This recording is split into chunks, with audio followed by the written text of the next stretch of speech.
Hello everyone, myself Pawan and I welcome all of you to our beautiful channel Moral Minds। तो आज के इस lecture में हम मोशन इन अ प्लेन का प्रोजेक्टाइल मोशन ये टॉपिक स्टडी करेंगे। तो इससे पहले कि आप जानते हैं कि मैंने ऑलरेडी आपको वेक्टर्स की पूरी सीरीज ऑलरेडी पढ़ा रखी है। इसमें हमने fundamental of vector, multiplication of vector, addition of vector के जो लॉज थे वो भी हमने ऑलरेडी स्टडी किए हुए हैं। आप जाके वो लेक्चर भी देख सकते हो, ठीक है। तो अभी आज के लेक्चर में हमें प्रोजेक्टाइल मोशन स्टडी करना है। तो लेक्चर शुरू करने से पहले मैं आपको एक बात बताना चाहता हूँ। अभी आपके दिमाग में जो भी निगेटिव थिंकिंग्स आ रहे हैं या फिर जो भी थॉट्स आ रहे हैं जो आपको डिस्टर्ब कर रही है, पहले उस थॉट को आप थोड़ा सा बाजू में रखो और अभी थोड़ी देर के लिए पूरा का पूरा कॉन्सेंट्रेशन आप बोर्ड पे रखो, ठीक है। तो चलिए शुरुआत करते हैं कि प्रोजेक्टाइल मोशन होता क्या है। प्रोजेक्टाइल मोशन की जो बेसिक से लेके स्टैंडर्ड कंसेप्ट है, हम हर एक कंसेप्ट डिटेल में पढ़ेंगे, विथ इंपॉर्टेंट न्यूमेरिकल्स भी पढ़ेंगे, ठीक है। तो चलिए शुरुआत करते हैं बिना किसी देरी के। तो पहले देखिए प्रोजेक्टाइल मोशन होता क्या है। तो मैं एक सिंपल सा एग्जांपल आपको कंसीडर करके बताता हूँ। मान लीजिए अपने पास एक फुटबॉल है, ठीक है। आपका एक फेवरेट फुटबॉलर है, जिस फुटबॉलर ने इस फुटबॉल को किक किया। मान लीजिए आपका एक फेवरेट फुटबॉलर है, इसने इस फुटबॉल को फॉर एग्जांपल ऐसे किक किया, ठीक है। तो जब इसने, सॉरी ये तो हाथ हो गया, वो तो पैरों से किक करते हैं ना। तो मान लीजिए इस फुटबॉलर ने इस फुटबॉल को किक किया इस प्रकार से। तो ये जब फुटबॉलर इस फुटबॉल को किक करेगा तो वो फुटबॉल क्या करेगा बच्चों, थोड़ी देर के लिए ऐसा हवा में उड़ेगा इस तरह से और फिर से नीचे गिरेगा इस तरह से, ठीक है। आपका एक फेवरेट फुटबॉलर है, उसने क्या करा, इस बॉल को किक किया। तो जब उसने इस फुटबॉल को किक किया तो बॉल थोड़ी देर के लिए हवा में गया और फिर से जमीन पे गिर गया, ठीक है। अगर आप इस फुटबॉल के मोशन को नीटली ऑब्जर्व करोगे तो आप देख सकते हो कि जो फुटबॉल है वो साइमल्टेनियसली अलोंग एक्स एक्सिस भी मूव हो रहा है, ठीक है, और साइमल्टेनियसली अलोंग वाई एक्सिस भी मूव हो रहा है। यहां पर भी वो साइमल्टेनियसली अलोंग एक्स एक्सिस भी मूव हो रहा है और साइमल्टेनियसली अलोंग वाई एक्सिस भी मूव हो रहा है। सिमिलरली यहां पर भी एक्स एक्सिस चल रहा है, यहां पर भी वाई एक्सिस चल रहा है, यहां पर भी एक्स एक्सिस चल रहा है, यहां पर भी वाई एक्सिस चल रहा है। फॉर एग्जांपल के लिए अगर हम पकड़े तो, ठीक है, यहां पर भी एक्स एक्सिस चल रहा है और यहां पर भी वाई एक्सिस चल रहा है। तो ये जो फुटबॉल का मोशन है वो मोशन साइमल्टेनियसली दो एक्सिस के बीच में चल रहा है। मतलब वो एक ही टाइम पे अलोंग एक्स एक्सिस भी जा रहा है और अलोंग वाई एक्सिस भी जा रहा है। तो ऐसा मोशन जो साइमल्टेनियसली अलोंग एक्स डायरेक्शन में भी मूव होता है और साइमल्टेनियसली अलोंग वाई डायरेक्शन में भी मूव होता है, तो हम ऐसे मोशन को कहते हैं बेटा projectile motion, the motion of and along simultaneously along x-axis and along y-axis, such a motion is said to be projectile motion। Definition लिख के लेने की कोई जरूरत नहीं है, उसको समझो पहले, ठीक है। लिखना अभी मैं जो आपको इसेंशियल पॉइंट लिखने के लिए बताऊंगा, जो इसेंशियल नहीं है वो आपको लिखने के लिए नहीं बताऊंगा, ठीक है। आपकी किताबों में भी, एनसीईआरटी की किताबों में भी, आपके नोट्स में भी आपको डेफिनेशन मिल जाएगी। तो पहले उस डेफिनेशन को समझो। डेफिनेशन क्या कहती है, अगर कोई ऑब्जेक्ट सेम टाइम में या फिर साइमल्टेनियसली दो एक्सिस के बीच में ट्रेवल कर रही है, तो कौन से दो एक्सिस में, एक साइमल्टेनियसली एक्स एक्सिस और साइमल्टेनियसली वाई एक्सिस, ऐसे दोनों एक्सिस में अगर एक ऑब्जेक्ट साइमल्टेनियसली मूव कर रही है बेटा, तो उस मोशन को हम कहते हैं प्रोजेक्टाइल मोशन। इन शॉर्ट क्या, 2D मोशन को हम प्रोजेक्टाइल मोशन कहते हैं। तो आई होप अभी आपको प्रोजेक्टाइल मोशन की कंसेप्ट क्या है इसका थोड़ा बहुत ब्रीफ आइडिया आपको आ चुका होगा। मैं एक और एग्जांपल कंसीडर करता हूँ। मान लीजिए ये पेन नहीं है, ये गन है, इसमें मैंने बुलेट फायर करी। फॉर एग्जांपल यहाँ से ऐसे मैंने बुलेट फायर करी, तो बुलेट क्या करेगी, ऐसे हवा में उड़ के जाएगी और नीचे गिरेगी। इसका मतलब क्या, बुलेट ने साइमल्टेनियसली दो एक्सिस को मूव किया है। एक बार वो एक्स एक्सिस की तरफ भी गई है और एक बार वो वाई एक्सिस के भी तरफ को गई है। इसका मतलब क्या, वो ऑब्जेक्ट कौन सा मोशन परफॉर्म कर रही है, प्रोजेक्टाइल मोशन परफॉर्म कर रही है। और सिंपल एग्जांपल, मान लीजिए आपके पास एक क्रिकेट का बॉल है, आपने उस बॉल को इस तरह से कुछ थ्रो किया, तो वो बॉल क्या करता है, पहले हवा में एक ऐसा सर्कल बना के जाएगा और फिर जमीन पे नीचे गिरेगा। इसका मतलब क्या, वो क्या कर रहा है बच्चों, वो प्रोजेक्टाइल मोशन परफॉर्म कर रहा है। तो प्रोजेक्टाइल मोशन की आपको अभी आइडिया आ चुकी है। प्रोजेक्टाइल मोशन क्या है, प्रोजेक्टाइल मोशन ऑब्जेक्ट का ऐसा मोशन है जिसमें object simultaneously along X axis भी मूव होती है और साइमल्टेनियसली अलोंग वाई एक्सिस में भी मूव होती है। So we can say that the projection or the motion of an object simultaneously along x-axis as well as y-axis, such a motion is said to be projectile motion. ठीक है, तो अभी हमें इसे डीप में study करना है. तो मान लीजिए अपने पास ये है अपना एक्स एक्सिस, ये है अपना वाई एक्सिस. कोई ऑब्जेक्ट इस प्रकार से प्रोजेक्टाइल मोशन परफॉर्म कर रही है. ठीक है, तो we have a object which have initial velocity u. तो अपने पास एक ऑब्जेक्ट है जिसकी इनिशियल वेलोसिटी फॉर एग्जांपल बेटा u है. ठीक है, और तुमने रिजोल्यूशन ऑफ वेक्टर में देखा है वेलोसिटी क्या है, एक वेक्टर क्वांटिटी है. तो जब कोई क्वांटिटी, ये जो अपनी इनिशियल वेलोसिटी है ये रिजल्टेंट वेलोसिटी है. तो जैसा कि हमने रिजोल्यूशन ऑफ वेक्टर में देखा है कि जब कोई वेक्टर क्वांटिटी की जो रिजल्टेंट क्वांटिटी होती है उसके दो कंपोनेंट होते हैं. एक होता है बेटा अलोंग एक्स एक्सिस, दूसरा होता है बेटा अलोंग वाई एक्सिस. तो ये क्या रहेगा अपने वेलोसिटी का component along X axis, that is u cos theta, और अलोंग वाई एक्सिस क्या रहेगा अपने वेलोसिटी का कंपोनेंट u sin थीटा. ठीक है, अब देखो बेसिकली ये जो अपना प्रोजेक्टाइल मोशन होता है वो टू टाइप का होता है. पहला होता है हॉरिजॉन्टल और दूसरा होता है वर्टिकल. ठीक है, तो पहले हॉरिजॉन्टल को देखो, उसके बाद वर्टिकल को देखो. ठीक है, अब देखो अलोंग हॉरिजॉन्टल एक्सिस कौन सा एक्सिस है, along horizontal axis x axis रहता है. मतलब जब हम एक्स एक्सिस की बात कर रहे हैं मतलब हम हॉरिजॉन्टल प्रोजेक्टाइल मोशन की बात कर रहे हैं. और जो वर्टिकल होता है उसमें वाई एक्सिस रहता है. मतलब जब कभी भी वाई एक्सिस की बात आती है तब वो वर्टिकल प्रोजेक्टाइल मोशन होता है.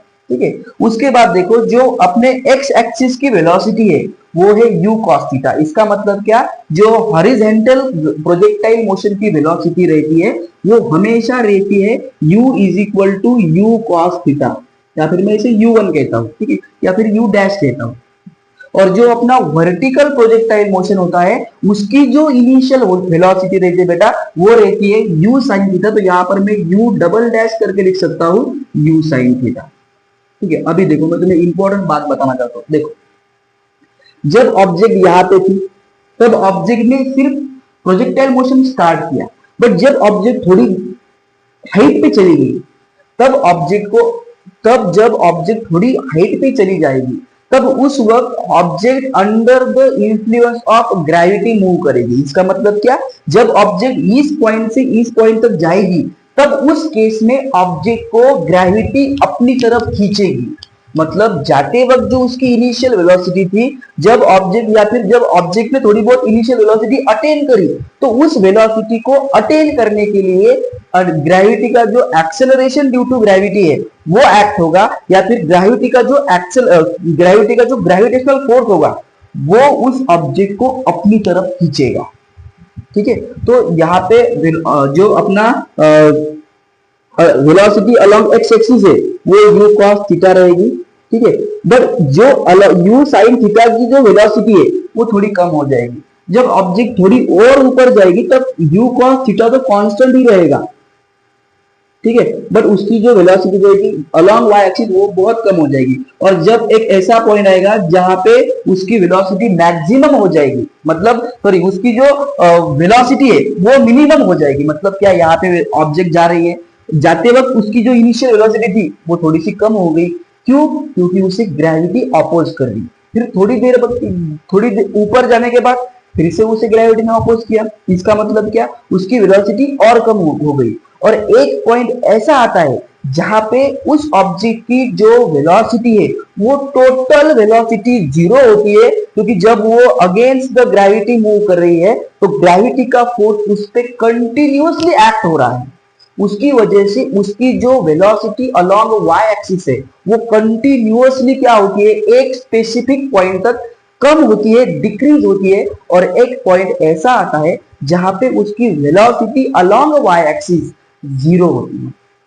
तो यहाँ पे हमें क्या सीखने को मिल रहा है, यहाँ पे हमें एक चीज ऑब्जर्व हो रही है कि जब कोई object along Y axis move होती है तो उसकी वेलोसिटी चेंज होती है, बट एक्स एक्सिस को कोई भी फर्क नहीं पड़ता क्योंकि वो एक स्पेसिफिक एक्सिस है जहां पे ग्रेविटी का कोई इफेक्ट नहीं हो रहा है. तो ग्रेविटी का इफेक्ट कौन से एक्सिस में, सॉरी कौन से मोशन में हो रहा है, हॉरिजॉन्टल प्रोजेक्टाइल मोशन या वर्टिकल प्रोजेक्टाइल मोशन, तो वर्टिकल प्रोजेक्टाइल मोशन में जो अपनी ऑब्जेक्ट है उसे ग्रेविटी अपोज कर रही है एक स्पेसिफिक पॉइंट तक, मतलब उसकी वेलोसिटी चेंज हो रही है। मतलब जो अपना वर्टिकल प्रोजेक्टाइल मोशन है वो एक्सेलरेटेड मोशन है। क्यों? क्योंकि उसमें एक्सेलरेशन प्रोड्यूस हुआ है या फिर उसमें एक्सेलरेशन इंड्यूस हुआ है। तो हम यहाँ पे क्या कह सकते हैं कि vertical projectile motion is a accelerated motion. ये पॉइंट मैं तुम्हें समझाने की कोशिश कर रहा था बेटा।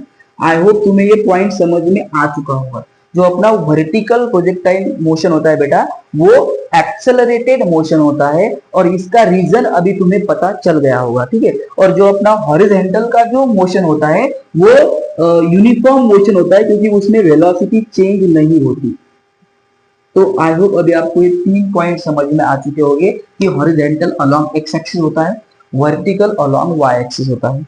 हॉरिजॉन्टल की वेलोसिटी u cos थीटा होती है, वर्टिकल की initial velocity u sin theta होती है। और ये एक यूनिफॉर्म मोशन है और ये एक एक्सेलरेटेड मोशन है। अभी देखो बैक टू द टॉपिक, यहाँ पे u cos थीटा है, तब इसके बाद इसकी जो फाइनल वेलोसिटी है वो अभी 0 हो जाएगी। इसका मतलब क्या, ये इसकी मैक्सिमम हाइट है, इसके बाद वो ऊपर नहीं जा सकता, ये उसकी हाइट की मैक्सिमम लिमिट है।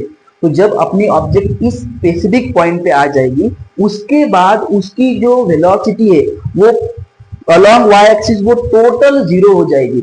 तो इसके बाद वो ऑब्जेक्ट थोड़ी देर के लिए रुकेगी और उसके बाद उसे ग्रेविटी फिर से अपनी तरफ खींचेगी। मतलब क्या, वो ऑब्जेक्ट अभी यहाँ पे भी ग्रेविटी के वजह से वो फिर से यहाँ पे आ गई। अपना u cos थीटा अभी भी कांस्टेंट है और u sin थीटा थोड़ा सा बढ़ गया है क्योंकि उस पर अभी थोड़ा सा ग्रेविटेशनल फोर्स एक्ट हुआ है। इसके बाद वो जैसे जैसे नीचे गिरेगी u cos थीटा अपना कांस्टेंट ही रहेगा, बट u sin थीटा धीरे धीरे बढ़ जाएगा और एक वक्त ऐसा आएगा कि अपनी u sin थीटा मैक्सिमम हो जाएगी और u cos थीटा कांस्टेंट हो जाएगी।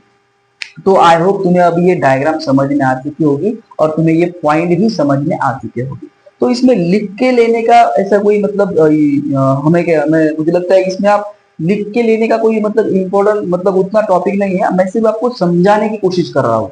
तो हॉरिजॉन्टल में ये डिफरेंस है, वर्टिकल में ये डिफरेंस है। डोंट वरी, मैं आपका हर एक कंसेप्ट क्लियर करूंगा। मैं जानता हूँ कि कुछ बच्चों के मन में चल रहा है सर हॉरिजॉन्टल प्रोजेक्टाइल मोशन तो अलग है सर, आप उसे भी उसको इसके साथ क्यों कंपेयर कर रहे हो? बेटा हॉरिजॉन्टल प्रोजेक्टाइल मोशन की कंसेप्ट मैं इसके अगले लेक्चर में कंप्लीट करूंगा। अभी तुम्हें सिर्फ प्योर प्रोजेक्टाइल मोशन देखना है, ठीक है। तो ये अपने हॉरिजॉन्टल प्रोजेक्टाइल मोशन के पार्ट हो गए, ये अपने वर्टिकल प्रोजेक्टाइल मोशन के पार्ट हो गए। तो आई होप अभी तुम्हें ये पॉइंट और ये पॉइंट समझ में आ चुका होगा, ठीक है। आप चाहो तो इसे नोट कर सकते हो, बट मुझे नहीं लगता कि आपको ये नोट करने की जरूरत है, बट आप चाहो तो पॉज करके नोट कर सकते हो, ठीक है। चलो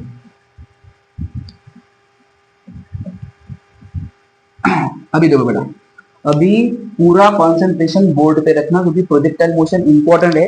प्रोजेक्टाइल मोशन के क्वेश्चन बनते हैं और बहुत सारे बच्चे ऐसे होते हैं जिसमें ये बच्चे इरिटेट होते हैं, ठीक है।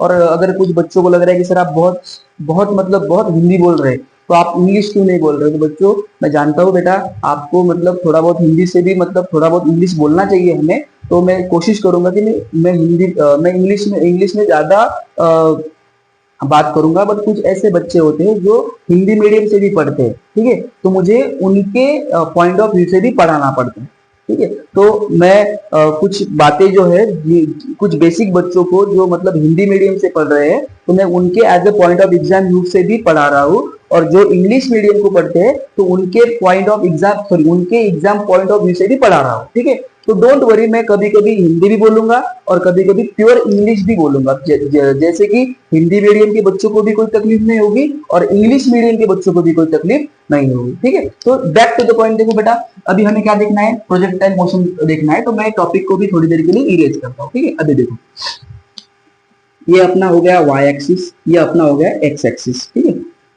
ये हो गई अपनी ऑब्जेक्ट। तो पहले इसके कुछ पार्ट समझो, ठीक है। ये अपने हो गए इनिशियल रिजल्ट वेलोसिटी u, ये रहता है अपना u cos थीटा, ये रहता है अपना u sin थीटा। तो इसके कुछ टॉपिक है वो उसको पहले समझो। तो देखो पहली बात, ट्रैजेक्टरी पाथ क्या होता है? पहला होता है ट्रैजेक्टरी पाथ, ठीक है।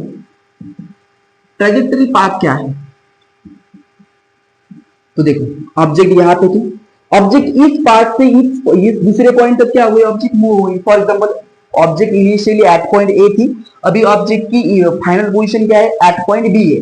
तो object point A to B जिस पाथ से गई है उस पाथ को हम कहते हैं trajectory path. The path traced by an object to complete a flight is said to be trajectory path. मतलब आपको ये जो कर्व पाथ दिख रहा है, ये कर्व पाथ क्या है, इस कर्व पाथ को हम ट्रेजेक्टरी पाथ कहते हैं। उसके बाद देखो फ्लाइट क्या होती है, फ्लाइट क्या होती है, देखो जब object one point to another point जाती है, when any object cover a distance from A point to B point by this particular parabolic path, उस पैराबोलिक पाथ के एक पाथ को हम कहते हैं फ्लाइट। मतलब ये ऑब्जेक्ट पॉइंट ए पे थी, अभी ऑब्जेक्ट पॉइंट बी पे आ गई, तो ये जो पूरा डिस्टेंस कवर हुआ है, इस डिस्टेंस को हम कहते हैं फ्लाइट। ठीक है, तो ट्रैजेक्टरी पाथ आपको समझ में आ चुका होगा, फ्लाइट लिखने की जरूरत नहीं है। ठीक है, अभी देखो हमें क्या इंपॉर्टेंट है, अभी देखो हमें इंपॉर्टेंट टाइम ऑफ फ्लाइट, हमें टाइम ऑफ फ्लाइट देखना है, बहुत इंपॉर्टेंट है, मोस्ट इंपॉर्टेंट है। ठीक है, बहुत सारे न्यूमेरिकल्स टाइम ऑफ फ्लाइट पे दिखते हैं। ठीक है, तो ये हो गई अपनी एक फ्लाइट। ठीक है, this is our one flight. तो टाइम ऑफ फ्लाइट क्या है, a time taken by object which perform projectile motion to complete one flight is called time of flight. मतलब क्या, अगर किसी ऑब्जेक्ट को एक फ्लाइट कंप्लीट करनी है, तो एक फ्लाइट कंप्लीट करने के लिए ऑब्जेक्ट को जितना टाइम लगता है उस टाइम को हम कहते हैं, या फिर उतने टाइम को हम कहते हैं time of flight. The time taken by object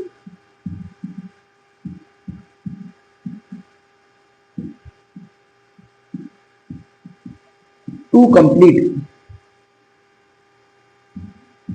one flight is called time of flight। Simple concept बेटा, कोई इसमें तुम्हें कंफ्यूज होने की जरूरत नहीं है, बहुत सिंपल कंसेप्ट है। टाइम ऑफ फ्लाइट क्या है, तुम्हारे ओन वर्ड्स में एक फ्लाइट कंप्लीट करने के लिए ऑब्जेक्ट को जितना टाइम लगता है उसे हम कहते हैं टाइम ऑफ फ्लाइट। उसके बाद देखो मैक्सिमम हाइट क्या है, मैक्सिमम हाइट,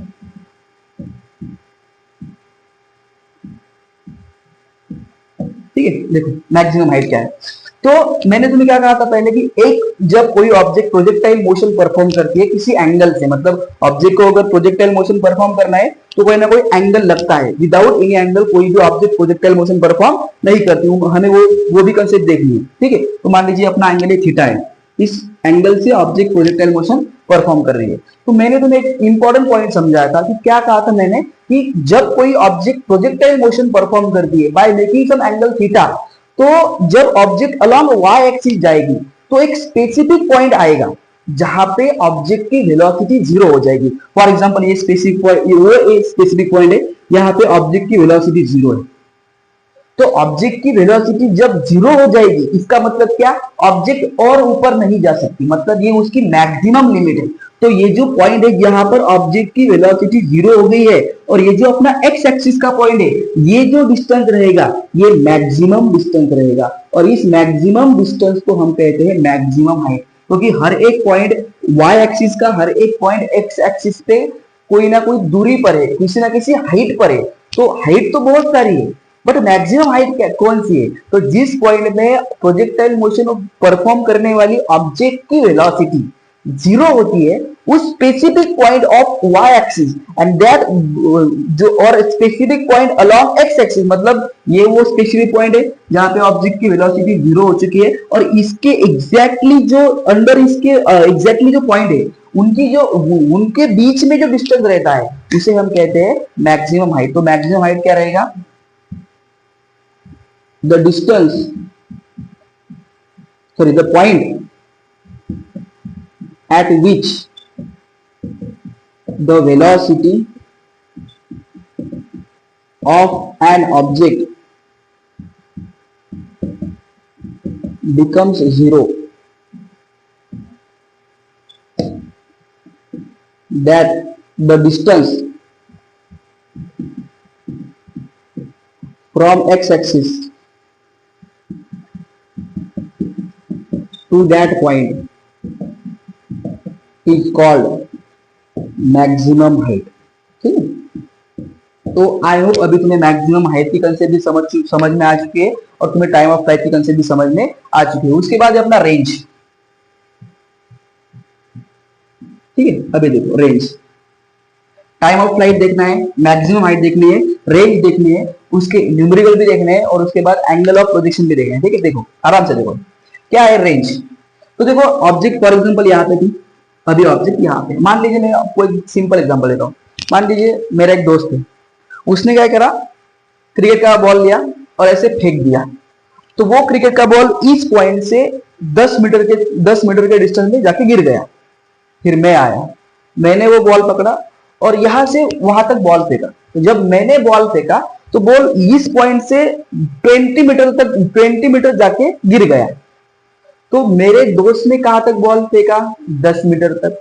मैंने कहां तक बॉल फेंका, 20 मीटर तक। तो जो मेरे फ्रेंड का जो एक्स एक्सिस का डिस्टेंस कवर हो चुका है इस प्रोजेक्टाइल मोशन में, वो कितना है, 10 मीटर। जो मैंने प्रोजेक्टाइल मोशन में मेरे जो एक्स एक्सिस के अलोंग डिस्टेंस कवर किया है वो कितना है, 20 मीटर। तो रेंज क्या होता है, जब कोई ऑब्जेक्ट प्रोजेक्टाइल मोशन परफॉर्म करती है तो उसके इनिशियल पॉइंट से जो उसका फाइनल पॉइंट है अलोंग एक्स एक्सिस, उनके बीच का जो डिस्टेंस होता है उसे हम कहते हैं रेंज। रेंज मतलब क्या, जो उसका इनिशियल पॉइंट था और जो उसका फाइनल पॉइंट है अलोंग एक्स एक्सिस, तो उस दो पॉइंट में जो डिस्टेंस रहता है उस डिस्टेंस को हम कहते हैं रेंज, ठीक है। तो आई होप अभी तुम्हें रेंज की कंसेप्ट भी समझ में आ चुकी होगी। तो रेंज क्या है, it is the distance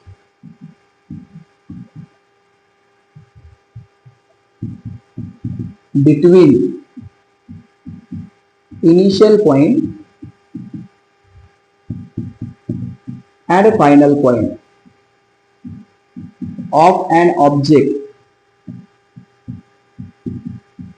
along x-axis which perform projectile यहाँ पे प्रोजेक्टाइल लिखते हैं, डोंट वरी, प्रोजेक्टाइल मोशन, ठीक है। तो अभी तुम्हें टाइम ऑफ फ्लाइट भी समझ में आ चुका है, अभी तुम्हें मैक्सिमम हाइट भी समझ में आ चुकी है और अभी तुम्हें रेंज भी समझ में आ चुकी है। तो ट्रैजेक्टोरी पाथ क्या होता है, जिस पाथ से ऑब्जेक्ट गई है उसे हम ट्रैजेक्टोरी पाथ कहते हैं। जो ऑब्जेक्ट ने वो सर्कुलर या फिर पैराबोलिक पाथ कवर करा है उसे हम ट्रैजेक्टोरी पाथ कहते हैं। उसके बाद टाइम ऑफ फ्लाइट क्या होता है, एक फ्लाइट कंप्लीट करने के लिए उसे जितना टाइम लगता है उसे हम टाइम ऑफ फ्लाइट कहते हैं। उसके बाद मैक्सिमम हाइट क्या होता है, जिस पॉइंट पे ऑब्जेक्ट की वेलोसिटी होती है वो पॉइंट और उसके नीचे जो एक्स एक्सिस का पॉइंट है उनके बीच में जो डिस्टेंस है उसे हम कहते हैं मैक्सिमम हाइट, ठीक है। रेंज क्या होता है, it is the distance between initial point and the final point of an object which perform projectile motion along X axis, ठीक है। तो उसे हम कहते हैं बच्चों रेंज। तो ये हो गई अपनी टाइम ऑफ फ्लाइट, ये हो गई अपनी मैक्सिमम हाइट और ये हो गया अपनी रेंज। तो इसे पॉज करके नोट करो, ठीक है।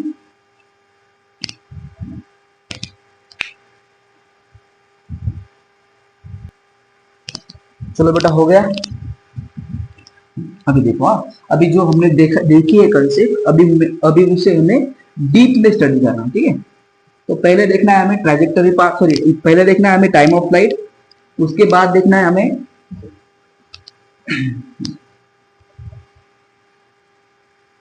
अभी देखो, मैंने तुम्हें एंगल ऑफ प्रोजेक्शन लिख के नहीं दिया है क्योंकि एंगल ऑफ प्रोजेक्शन एक इंडिविजुअल टॉपिक है जो इसी लेक्चर में कवर होगा। तो पहले देखो, मैं तुम्हें एंगल ऑफ प्रोजेक्शन का कुछ ब्रीफ देता हूं। मान लीजिए ये एक अपने पास फॉर एग्जांपल बॉल है, इसे हमें किक करना है। तो अगर हम यहाँ पे इसे कुछ अगर हमें सॉरी ये बॉल है, हमें इसे किक करना है फॉर एग्जांपल।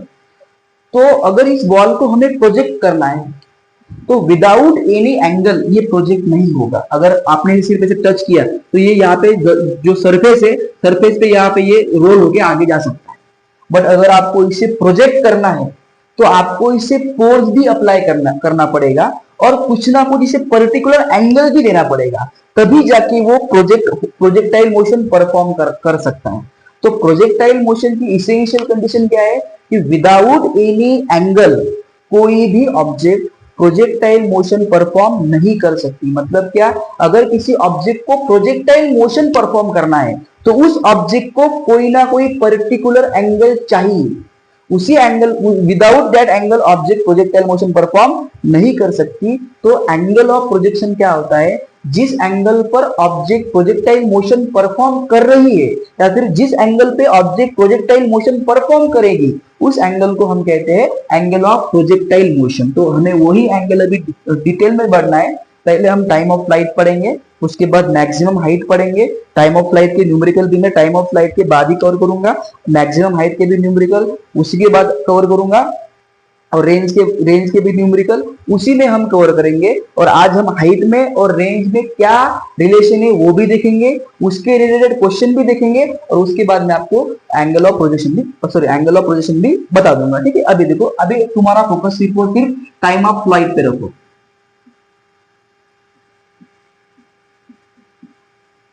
सर आप आज बहुत बोरिंग पढ़ा रहे हो सर, आज कुछ मतलब आज बहुत आप थोड़े गंभीर दिख रहे हो।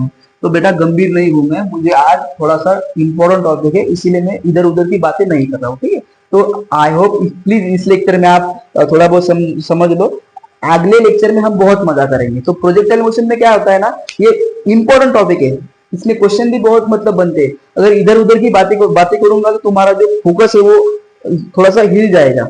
ठीक है, तो मुझे तुम्हारा फोकस यहाँ इधर उधर नहीं लेना है, मुझे तुम्हें पूरा फोकस, पूरा कॉन्सेंट्रेशन बोर्ड पे रखना है, इसीलिए आज थोड़ा सीरियस होकर पढ़ रहा हूँ। ठीक है, तो तुम भी सीरियस होकर पढ़ो। ठीक है, देखो मान लीजिए अपने पास एक ऑब्जेक्ट है सर, एक ही ऑब्जेक्ट की दो ऑब्जेक्ट रखो ना, बाद में रखेंगे। ठीक है, जब हाइट देखेंगे तब हम दो ऑब्जेक्ट देखेंगे, अभी सिर्फ एक ऑब्जेक्ट देखो। ठीक है, ये ऑब्जेक्ट है, ये अपना होगा एक्स एक्सिस, ये होगा अपना वाई एक्सिस। क्या कर रही है ऑब्जेक्ट प्रोजेक्टाइल मोशन परफॉर्म कर रही है। ठीक है, तो देखो ऑब्जेक्ट यहाँ पे, फॉर एग्जांपल ये ऑब्जेक्ट यहाँ पे थी, अभी यहाँ पे आ गई। ठीक है, अभी हमें क्या देखना है, टाइम ऑफ फ्लाइट देखना है। तो टाइम ऑफ फ्लाइट की डेफिनेशन क्या है, time of flight is the time taken by object to complete one flight. तो वन फ्लाइट कंप्लीट करने के लिए ऑब्जेक्ट को जितना टाइम लगता है उसे हम क्या कहते हैं बेटा, उसे हम कहते हैं टाइम ऑफ फ्लाइट। ठीक है, तो मान लीजिए हमारा ये थीटा है, ये एंगल ऑफ प्रोजेक्शन है, क्योंकि इसी एंगल से ऑब्जेक्ट क्या करेगी, प्रोजेक्टाइल मोशन परफॉर्म करेगी।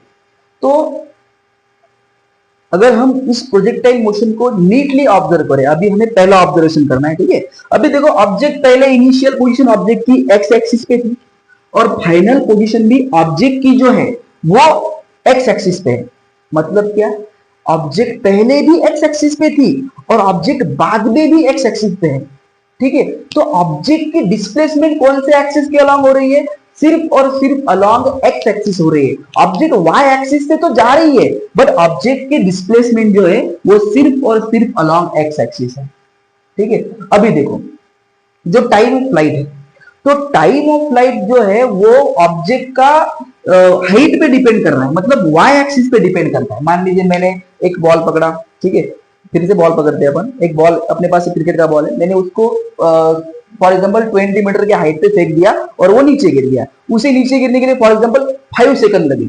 ठीक है, फिर मैंने वही बॉल पकड़ा, उसे 50 मीटर के हाइट पर थ्रो किया, तो उसे नीचे गिरने के लिए फॉर एग्जांपल 10 सेकंड लगे।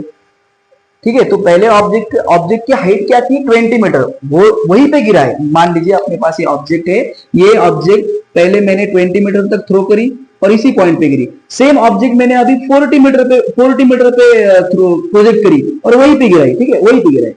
तो इस ऑब्जेक्ट को नीचे गिरने के लिए फॉर एग्जांपल 5 सेकंड लगे, इस ऑब्जेक्ट को नीचे गिरने के लिए फॉर एग्जांपल 8 सेकंड लगे। तो देखो यहाँ पे टाइम कम लगा और यहाँ पे टाइम ज्यादा लगा। इसका रीजन क्या है, यहाँ पे हाइट कम थी, यहाँ पे हाइट ज्यादा थी। तो इसका मतलब क्या, time of flight x axis पे डिपेंड नहीं करता, टाइम ऑफ फ्लाइट सिर्फ और सिर्फ अलॉन्ग वाई एक्सिस पे डिपेंड करता है। मुझे ये तुम्हें समझाना था।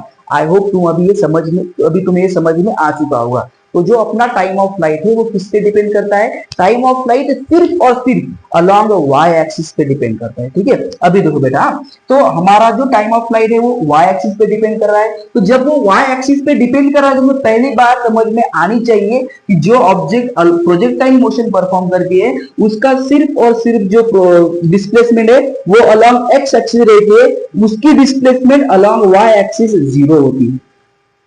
ठीक है, और ये एक एक्सेलरेटेड मोशन है, तो यहाँ पे हम u cos थीटा नहीं कंसीडर कर सकते, यहाँ पे हम u sin थीटा कंसीडर करेंगे। क्यों? क्योंकि ऑब्जेक्ट का जो टाइम ऑफ फ्लाइट है वो y एक्सिस पे डिपेंड कर रहा है, तो ऑब्जेक्ट की जो इनिशियल वेलोसिटी रहेगी वो रहेगी u sin थीटा।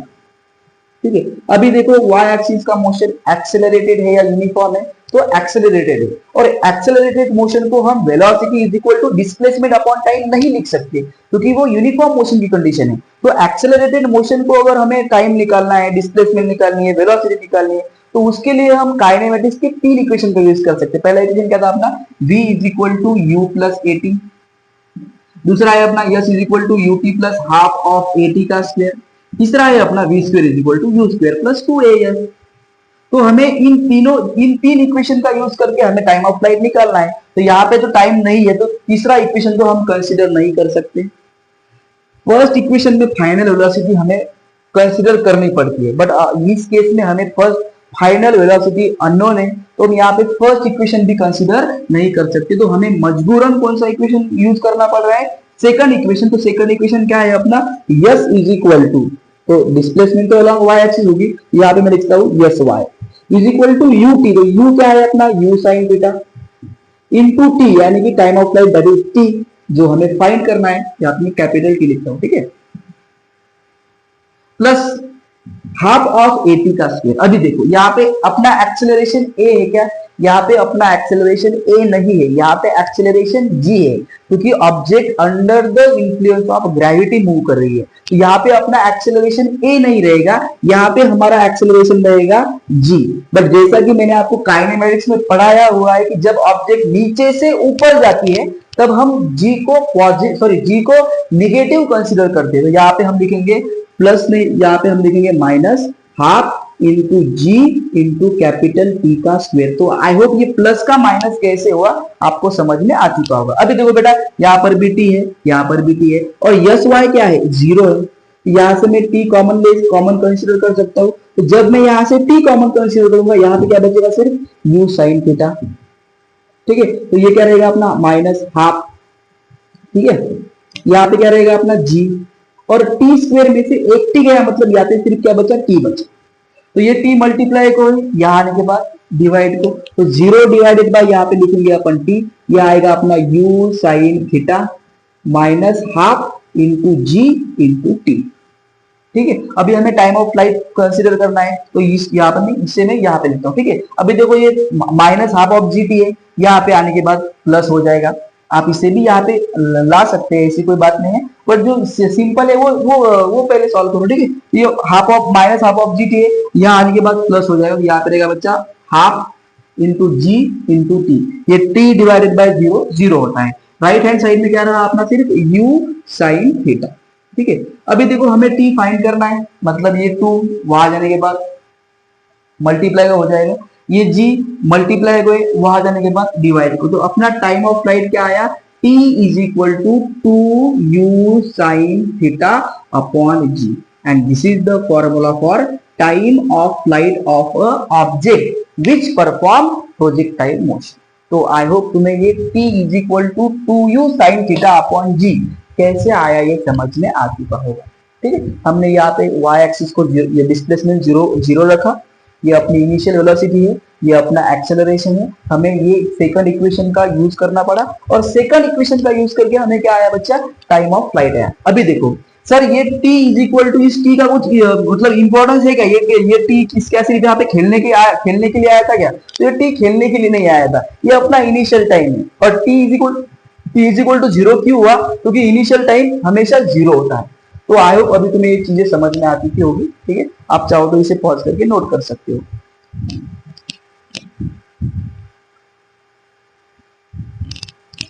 हो गया अभी देखो बेटा,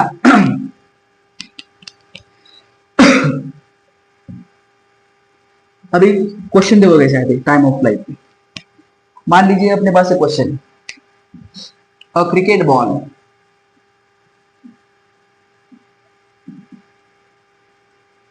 is projected, या फिर a cricket ball is thrown with initial velocity with initial velocity 40 metre per second at an angle of 30 degree. ठीक है, find its time of flight. पहला सवाल 7 करोड़ के लिए। ठीक है, देखो क्या सवाल है, सिंपल, मैं सिंपल से लेके थोड़ा डिफिकल्ट तक जाऊंगा। पहले सिंपल देखो क्या कहता है question. A cricket ball is thrown with initial velocity 40 metre per second. मतलब क्या, हमें इनिशियल वेलोसिटी मालूम है कितनी है, 40 मीटर पर सेकंड। ठीक है, at an angle of 30 degree, हमें एंगल भी पता है कितना है बेटा, 30, theta is equal to 30 degree. Find is time of flight, take g is equal to 10। ठीक है, g is equal to 10 meter per second का स्क्वायर। ठीक है, थीटा इज इक्वल टू क्या है, 30, और जी की वैल्यू क्या है अपनी, 10 मीटर पर सेकंड का स्क्वायर। क्या है अपने formula, t is equal to 2u sin theta upon g. तो पुट करो सिर्फ, t इज इक्वल टू क्या आएगा, 2 एज इट इज, u की वैल्यू 40, साइन थीटा कितना होता है, साइन थीटा है 30 अपॉन जी की वैल्यू 10। इसे तो निपटा सकते हो, 10 4 जा 40, t is equal to 8 multiply by 1/2, 2 टू जा 4। मतलब उसे, उस बॉल को नीचे गिरने के लिए कितने सेकंड लगते हैं, 4 सेकंड। सिंपल सा क्वेश्चन था, पॉज करके नोट करो। ठीक है, अभी देखो दूसरा सवाल। दूसरा सवाल 10 करोड़, पहला सवाल 7 करोड़, दूसरा सवाल 10 करोड़। दूसरा सवाल देखो, ऐसे सवाल बनते हैं। दूसरा सवाल देखो, मान लो तुम्हें ऐसा क्वेश्चन दिया गया हो कि for example N object is projected with initial velocity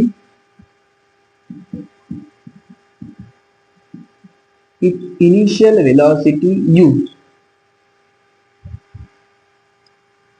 at maximum height. The velocity of an object,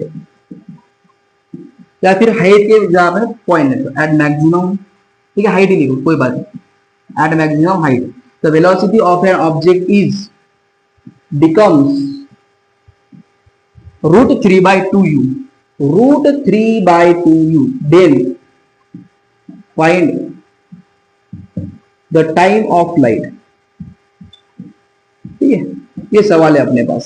क्या कहता है सवाल, एक ऑब्जेक्ट है जो क्या कर रहे हैं, N object is project with initial velocity, या फिर प्रोजेक्टाइल में इसको, ये इसका शॉर्ट फॉर्म है, N object is projectile with initial velocity u। मतलब एक ऑब्जेक्ट है, प्रोजेक्टाइल मोशन परफॉर्म कर रही है, जिसकी इनिशियल वेलोसिटी u है। ठीक है, और एट मैक्सिमम हाइट, मतलब क्या, उसकी मैक्सिमम हाइट पे the velocity of an object, उस ऑब्जेक्ट की वेलोसिटी क्या हो गई, √3/2u हो गई। ठीक है, then find the time of flight. Sir आपने तो कहा था कि मैक्सिमम हाइट पे वेलोसिटी 0 होती है, बट बेटा वेलोसिटी दो टाइप की होती है, एक होती है हॉरिजॉन्टल, एक होती है वर्टिकल।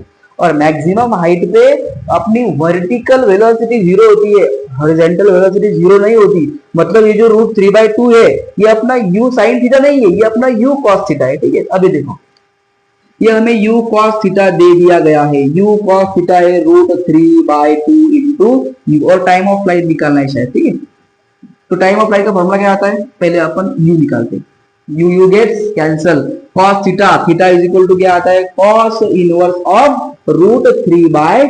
ठीक है, तो बेटा बताओ जरा cos के कौन से एंगल की वैल्यू √3/2 होती है। सर हम जानते हैं 30 डिग्री की वैल्यू √3/2 होती है।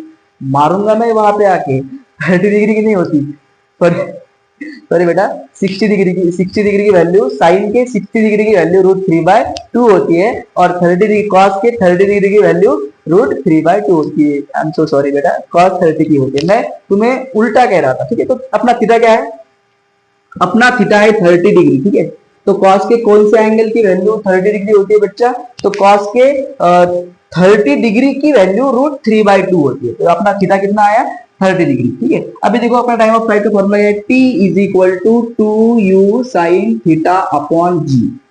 तो t इज इक्वल टू क्या आया, 2 इंटू u हमें पता नहीं, sin थीटा कितना है, साइन थीटा 30, तो साइन 30, ठीक है, अपॉन जी की वैल्यू नहीं पता तो 10 ले लो, कोई बात नहीं। टी इज इक्वल टू क्या आएगा अपना,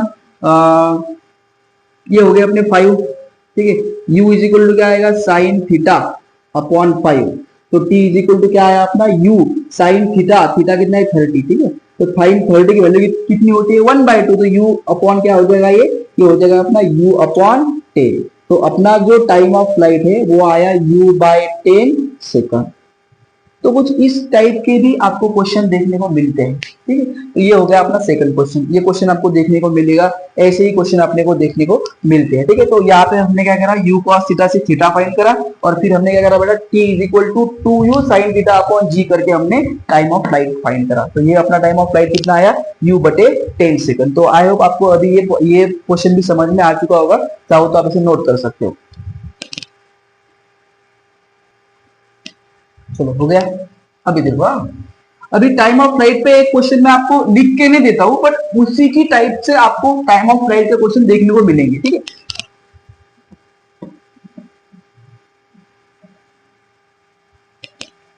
चलो, अभी एक टाइप है क्वेश्चन की, ये तो अपने दो टाइप हो गए। पहले आपको एक क्वेश्चन ऐसा भी देखने को मिलेगा टाइम ऑफ फ्लाइट में, मतलब ये तो टाइप्स है, मैं आपको सिर्फ कंसेप्ट के बेस पे आपको क्वेश्चन बता रहा हूं, ठीक है। तो आपको एक क्वेश्चन ऐसा भी आएगा कि अपने पास एक ऑब्जेक्ट थी, ठीक है, फॉर एग्जांपल अपने पास एक ऑब्जेक्ट है इस प्रकार के, तो ऑब्जेक्ट में ऐसे दो पॉइंट है जहां पे ऑब्जेक्ट की जो हाइट है वो सेम है। तो पहला पॉइंट को हमने 3 सेकंड में ऑब्जर्व करा और दूसरे पॉइंट को हमने 5 सेकंड में ऑब्जर्व करा। फॉर एग्जांपल मैं आपको सिर्फ एक जनरल आइडिया दे रहा हूं क्वेश्चन की, क्वेश्चन आपको रटने नहीं है, क्वेश्चन आपको समझने है। तो मान लीजिए आपको एक क्वेश्चन पूछा गया हो कि there is a object which perform projectile motion and there are 2 points which have same height of projection. The first point was observed at 3 seconds, the second point is observed at 5 seconds, ठीक है। then find its initial velocity, ठीक है। तो यहाँ पे अपना total time क्या आएगा, 3 second plus 5 second, that is 8 second is equal to 2u sin theta. मान लीजिए आपको थीटा भी दिया गया हो, थीटा दिया गया हो अपने को फॉर एग्जांपल 30 डिग्री, ठीक है। यहाँ पे अपन क्या लिखेंगे, 8 इज इक्वल टू जी की वैल्यू रहती है 10, तो ये हो जाएगा 80 upon 2 is equal to u multiply by 1/2, ठीक है। तो ये 2 गेट कैंसिल, तो इनिशियल वेलोसिटी अपनी क्या आ जाएगी बेटा, 80 मीटर पर सेकंड। तो आपको ऐसे क्वेश्चन भी देखने को मिलते हैं। टाइम की वजह से मैं टाइम ऑफ फ्लाइट के क्वेश्चन सिर्फ इतने ही आपको बता सकता हूँ, बट कंसेप्ट मैंने आपकी पूरी कवर करी है। आप कंसेप्ट के बेस पे कोई भी क्वेश्चन कोई भी इजीली सॉल्व कर सकते हो। मुझे ये 3 टाइप थोड़े से इंपॉर्टेंट लगे, जिसमें पहली टाइप तो अपनी जनरल थी, दूसरी टाइप और तीसरी टाइप मुझे थोड़ी सी इंपॉर्टेंट लगी, क्योंकि उसमें थोड़ा बहुत बच्चे कंफ्यूज होते हैं, ठीक है। तो इसी की वजह से मैंने आपको ये 2 टाइप भी बता दी है। अभी आप टाइम ऑफ फ्लाइट का जाके कोई भी क्वेश्चन देख सकते हो इसी के बेस पे, और जो थोड़ा बहुत रहेगा जिसमें बच्चे कंफ्यूज हो जाएंगे वो हॉरिजॉन्टल प्रोजेक्टाइल मोशन का आएगा। जब मैं आपको हॉरिजॉन्टल प्रोजेक्टाइल मोशन पढ़ा दूंगा तब आपको टाइम ऑफ फ्लाइट का कोई भी क्वेश्चन इजीली सॉल्व हो जाएगा। अभी आप प्रोजेक्टाइल मोशन का परफॉर्म कर सकते हो, प्रोजेक्टाइल मोशन का आप कोई भी क्वेश्चन सॉल्व कर सकते हो। तुम्हें दिक्कत कहाँ आएगी, तुम्हें दिक्कत आएगी वो अपने हॉरिजॉन्टल प्रोजेक्टाइल मोशन में, ठीक है। तो ये भी एक टाइप थी, इसे भी एक बार तुम समझो, ठीक है। तो अभी हमें देखनी है मैक्सिमम हाइट।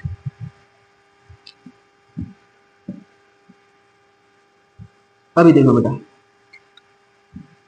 अभी देखनी है अपने को मैक्सिमम हाइट। तो मैक्सिमम हाइट की कंसेप्ट सिंपल है, ये अपनी ऑब्जेक्ट, ये अपना एंगल ऑफ प्रोजेक्शन, ये हुई अपनी मैक्सिमम हाइट। तो मैक्सिमम हाइट पे होता क्या है, मैक्सिमम हाइट पे अपनी जो वेलोसिटी है अलोंग वाई एक्सिस वो होती है 0। तो एक बार फिर से मेरा तुमसे सवाल है कि ये जो अपनी हाइट है वो अलोंग वाई एक्सिस है या अलोंग एक्स एक्सिस है।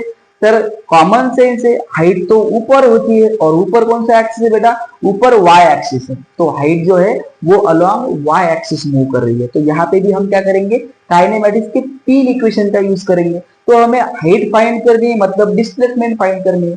तो डिस्प्लेसमेंट कौन से इक्वेशन में, फर्स्ट इक्वेशन अपना है v is equal to u plus a t, v is equal to u plus a t. दूसरा है अपना s is equal to u t plus half of a t का स्क्वायर, और तीसरा है अपना v square is equal to u square plus 2as। तो पहले इक्वेशन में तो डिस्प्लेसमेंट है ही नहीं, तो हम हाइट फर्स्ट इक्वेशन का यूज करके नहीं फाइंड कर सकते। दूसरे में हमें टाइम ऑफ फ्लाइट पता ही नहीं, तो हम हाइट दूसरे इक्वेशन से हम हाइट फाइंड नहीं कर सकते। तीसरा क्या है, v square is equal to u square plus 2as। हमें v भी मालूम है क्योंकि v तो 0 है। हमें u भी मालूम है, u कौन सा है, u साइन थीटा। ये रहता है अपना u कॉस थीटा, ये रहता है अपना u साइन थीटा।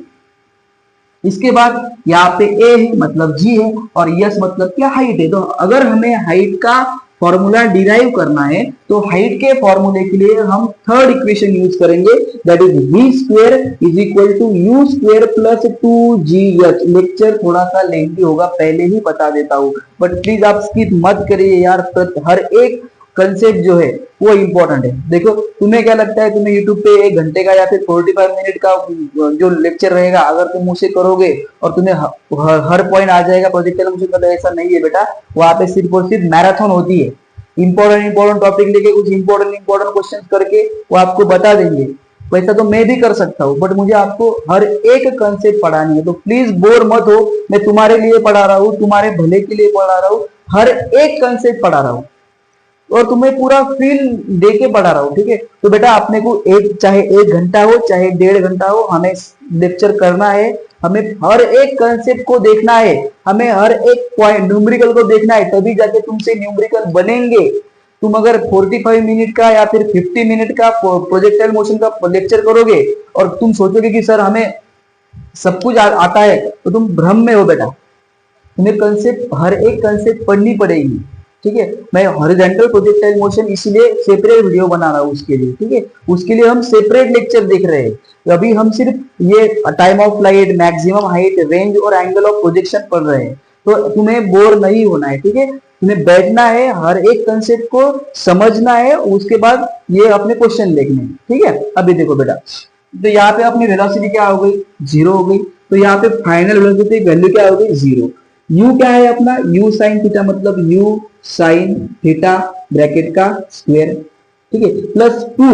ये जो अपना g है ये प्लस रहेगा या माइनस रहेगा, तो बच्चा ये माइनस रहेगा, क्योंकि ऑब्जेक्ट नीचे से ऊपर जा रही है, ऑब्जेक्ट ऊपर से नीचे नहीं आ रही है। यहाँ पे हम प्लस का माइनस कंसीडर करेंगे, तो यहाँ पे रहेगा माइनस, ये 2 इंटू जी इंटू एच, ठीक है। अभी ये माइनस 2gh यहाँ पे माइनस है, यहाँ पे आने के बाद प्लस हो जाएगा, तो ये 2gh इज इक्वल टू ये यू स्क्वायर हो जाएगा, ये साइन स्क्वायर थीटा हो जाएगा, ठीक है। तो हमें हाइट निकालनी है, मतलब क्या, h इज इक्वल टू क्या हो जाएगा, u square into sine square theta upon 2 into g, ठीक है। तो यहां से अपना हाइट का फॉर्मूला क्या आ गया बच्चा, यहाँ पे अपना हाइट का फॉर्मूला आ गया h is equal to u square sine square theta upon 2g। तो आई होप अभी तुम्हें ये फॉर्मूला कैसे आया ये समझ में आ चुका होगा। तो इसकी कैसे, तो देखो कभी कभी हाइट कम होती है, ज्यादा होती है, कम होती है, ज्यादा होती है। तो अगर आपको पूछा जाए कि ऑब्जेक्ट को कितने डिग्री एंगल से हम प्रोजेक्ट करें जिसकी वजह से ऑब्जेक्ट की जो हाइट है वो मैक्सिमम आ जाए, मतलब आपको क्वेश्चन पूछा गया हो कि यार अगर हमें किसी ऑब्जेक्ट को मैक्सिमम हाइट तक पहुंचाना है, मतलब बहुत दूर पहुंचाना है ऊपर, या ऐसे दूर नहीं, ऐसे दूर ऊपर पहुंचाना है, मतलब ज्यादा ऑब्जेक्ट को हाइट देनी है, तो उसको कितने एंगल से हम प्रोजेक्ट करें, तो इसी का यूज करके हम उसको प्रोजेक्ट कर सकते हैं। मान लीजिए अपना जो थीटा होता है, साइन के कौन से एंगल की वैल्यू मैक्सिमम है, क्योंकि जो प्रोजेक्टाइल मोशन है वो तो एंगल पे डिपेंड करता है। जितना आपका एंगल, एक स्पेसिफिक एंगल रहेगा जिस पे ऑब्जेक्ट ऊपर जाएगी, ज्यादा ऊपर जाएगी, ठीक है, उसकी हाइट मैक्सिमम रहेगी। तो अगर आपको वो एंगल पूछा गया है तो इसी पे आप कर सकते हो। देखो आप जानते हो कि साइन के कौन से एंगल की वैल्यू मैक्सिमम होती है, तो साइन के 90 डिग्री की वैल्यू मैक्सिमम होती है। मतलब क्या, अगर अपना थीटा जो है वो अगर 90 रहता है तब ऑब्जेक्ट मैक्सिमम हाइट तक जा सकती है। मतलब एक ऑब्जेक्ट है, आपको अगर उसको बहुत ऊपर लेके जाना है तो आपको उसे सीधा ऊपर थ्रो करना पड़ेगा, और ये जो सीधा एंगल है वो कितने डिग्री का है सरफेस से 90 डिग्री का, तभी ऑब्जेक्ट ज्यादा ऊपर जाएगी, ठीक है। तो अगर आपको किसी ऑब्जेक्ट को बहुत ऊपर लेके जाना है, मैक्सिमम हाइट तक लेके जाना है, तो एंगल कितना चाहिए अपना theta is equal to 90 degree. ठीक है, तो अगर आपको किसी भी ऑब्जेक्ट की हाइट फाइंड करनी है तो पहले आपको एंगल 90 डिग्री रखना पड़ेगा। और आपको क्या, तो जब हम यहाँ पे अपना एंगल 90 डिग्री रखेंगे तो साइन 90 की वैल्यू होती है 1, तो 1 का स्क्वायर भी क्या हो जाएगा 1, तो हमें एच मैक्स मिलेगा, यहाँ पे एच मैक्स मिलेगा u square upon 2g, and this is the formula to calculate maximum height. तो आई होप अभी आपको हाइट का फॉर्मूला समझ में आ चुका होगा और मैक्सिमम हाइट का फॉर्मूला कैसे डिराइव किया ये भी समझ में आ चुका होगा। ठीक है, अभी देखो, अभी इसमें कॉम्प्लीमेंट्री केसेस बनते हैं, कॉम्प्लीमेंट्री एंगल के, मैं यहीं पे आपको समझा देता हूँ। ठीक है, कॉम्प्लीमेंट्री एंगल की केसेस बहुत इंपॉर्टेंट है। ठीक है, अभी देखो कॉम्प्लीमेंट्री एंगल, तो जैसा कि आप जानते हो बेटा कॉम्प्लीमेंट्री एंगल मतलब क्या, ऐसे दो एंगल जो एक दूसरे के साथ 90 डिग्री की जो जब एक दूसरे में प्लस करते हैं तब उनकी वैल्यू 90 डिग्री आती है। ठीक है, अभी देखो, मान लो अपने पास एक ऑब्जेक्ट है जिसको हमने पहले 30 डिग्री से प्रोजेक्ट किया, तो उसकी हाइट थी h1। ठीक है, अभी हमने ऑब्जेक्ट को 60 डिग्री से प्रोजेक्ट किया तो इसकी हाइट है h2। ये अपना 30 डिग्री, ये अपना 60 डिग्री। ठीक है, पहले हमने ऑब्जेक्ट को कितने डिग्री से रोटेट किया 30 डिग्री से, तो कितने डिग्री से प्रोजेक्ट किया 30 डिग्री से। अभी हमने ऑब्जेक्ट को कितनी डिग्री से प्रोजेक्ट किया 60 डिग्री से। ठीक है, तो अभी देखो बेटा ये जो एंगल है, दोनों हाइट के जो एंगल है वो एक दूसरे के साथ कौन सी पेयर बना रहे हैं, वो एक दूसरे के साथ कॉम्प्लीमेंट्री पेयर बना रहे हैं, क्योंकि 60 degree plus 30 degree is equal to 90 degree. तब अगर हाइट में आपको दो प्रोजेक्शन ऐसे मिलते हैं जिसमें ऑब्जेक्ट के जो एंगल है वो एक दूसरे के कॉम्प्लीमेंट है, तो वो अपनी केस बनती है कॉम्प्लीमेंट्री एंगल की। और कॉम्प्लीमेंट्री एंगल की कुछ स्पेसिफिक कंडीशन होती है। देखो, मान लीजिए अपने पास पहला एंगल थीटा है फॉर एग्जांपल, और दूसरा एंगल अपने पास 90 माइनस थीटा है। ठीक है ना, तो दूसरा मतलब ये अपना थीटा है और दूसरा थीटा 2 है, तो थीटा 2 अपन फॉर एग्जांपल अपने पास theta 1 is equal to theta है और theta 2 is equal to 90 minus theta, क्योंकि theta 1 plus theta 2 is equal to 90 आता है। और अगर हमें थीटा 2 फाइंड करना है तो थीटा 2 फाइंड करने के लिए हमें 90 में से थीटा को माइनस करना पड़ेगा। अगर ये केस कॉम्प्लीमेंट्री एंगल की है तब क्या करना है। अब देखो बेटा, अपने मैक्सिमम या फिर अपने हाइट का फॉर्मूला क्या है, एच इज इक्वल टू, ठीक है, h is equal to u square sine square theta upon 2g, तो ये हो गया अपना थीटा 1। अगर एंगल 90 माइनस थीटा है तो फॉर एग्जांपल ये अपनी हाइट हो गई h1, दूसरी हो गई, मैं यहाँ पे स्मॉल लिखा हूं, ठीक है, ठीक है, ये हो गई अपनी h1, ये हो गई अपनी h2। h1 का थीटा क्या है, सॉरी h1 का एंगल क्या है थीटा। अभी h2 का एंगल क्या है, फॉर एग्जांपल थीटा 2 है, तो यहाँ पे क्या आ जाएगा u square sine square 90 minus theta, ठीक है, अपॉन 2g। ठीक है, अभी देखो एक फॉर्मूला है तुम्हारे मैथ में भी है, अपने ट्रिग्नोमेट्री में भी है। अगर साइन स्क्वायर 90 माइनस थीटा होता है तो वो होता है कॉस स्क्वायर थीटा। ये अपने ट्रिग्नोमेट्री का फॉर्मूला है, जो जिन बच्चों का मैथ है उनको समझ में आ चुका होगा, और जिन बच्चों का अगर 10 तक मैथ था तो उन्हें 90 minus theta is equal to cos theta होता है, फिर इतना sine square 90 minus theta is equal to cos square theta होता है, वो उन्हें समझ में आ चुका होगा। अगर जिन बच्चों को नहीं आता तो बेटा एक फॉर्मूला है अपने ट्रिग्नोमेट्री में, sine square 90 minus theta is equal to cos square theta होता है। तो हम यहाँ पे लिख सकते हैं h2 is equal to u square cos square theta upon 2g। तो ये हो गई अपनी पहली हाइट, ये हो गई अपनी दूसरी हाइट। ठीक है, अगर तो ये कौन सी केस है अपनी, ये अपनी कॉम्प्लीमेंट्री एंगल की केस है। तो कॉम्प्लीमेंट्री एंगल की केस में h1 is equal to u square sine square theta upon 2g होता है, और h2 is equal to u square cos square theta upon 2g होता है। अगर हम इन दोनों का रेशियो फाइंड करें, अगर मान लो हमें h1 अपॉन h2 फाइंड करना है, ठीक है, तो इसको हम कैसे सॉल्व कर सकते हैं। h1 क्या है अपना u square sine square theta upon u square cos square theta, और u square sine square theta upon 2g, u square cos square theta upon 2g। कुछ बच्चे कंफ्यूज हो रहे होंगे, सर आपने पहले एंगल बदला फिर दूसरा आपने एंगल बदला, बट आपने इनिशियल वेलोसिटी क्यों नहीं बदली। बेटा ये कॉम्प्लीमेंट्री एंगल के केस में इनिशियल वेलोसिटी सेम रहती है, पहले ऑब्जेक्ट को भी हम उसी इनिशियल वेलोसिटी थ्रो कर दे, दूसरे ऑब्जेक्ट को भी हम उसी इनिशियल वेलोसिटी थ्रो कर सकते हैं। ठीक है, तो ये 2g कैंसिल हो जाएगा, इनिशियल वेलोसिटी सेम थी, इसका मतलब वो भी क्या हो जाएगी, कैंसिल हो जाएगी। तो h1 plus h2 is equal to क्या बचता है, sine square theta upon cos square theta. तो sine square theta upon cos square theta क्या क्या रहता है बेटा, tan स्क्वायर थीटा।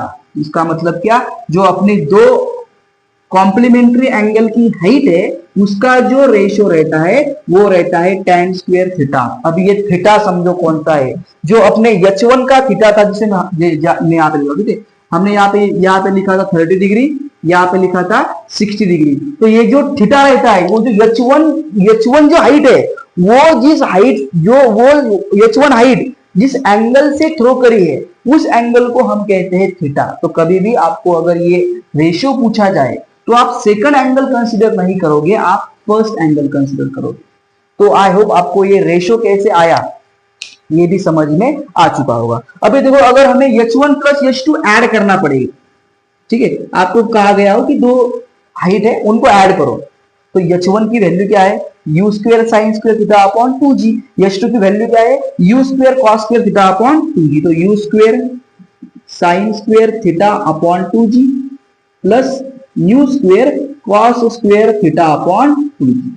तो देखो, अगर तुम इसे ऑब्जर्व करोगे, u square upon 2g, u square upon 2g common है, तो यहाँ पे हम कॉमन पकड़ेंगे। इसमें रहेगा बेटा sign square theta plus cos square theta, और आप जैसे जानते हो कि u square sine square theta upon cos square theta क्या रहता है बेटा अपना 1। तो h1 प्लस h2 क्या आया, u स्क्वायर अपॉन 2g। तो अभी हमने क्या सीखा, अगर कॉम्प्लीमेंट्री एंगल बनते बेटा तो देखो क्या करना है अपने को, अगर कॉम्प्लीमेंट्री एंगल बनेंगे तो उन दोनों का रेशियो रहेगा tan स्क्वायर थीटा। जो थीटा है वो पहला एंगल ऑफ प्रोजेक्शन रहेगा। अगर हमें उनकी एडिशन करनी है तो u स्क्वायर अपॉन 2g करना है, मतलब वो हमें किसका फॉर्मूला दे रहे हैं, वो हमें मैक्सिमम हाइट का फॉर्मूला दे रहे हैं। इसका मतलब क्या, अगर कॉम्प्लीमेंट्री एंगल को ऐड करोगे तो तुम्हें उस प्रोजेक्शन की मैक्सिमम हाइट मिलेगी। तो आई होप ये जो बोर्ड पे सब कुछ लिखा हुआ है आपको समझ में आ चुका होगा, ठीक है। चाहो तो आप इसे पॉज करके नोट कर सकते हो।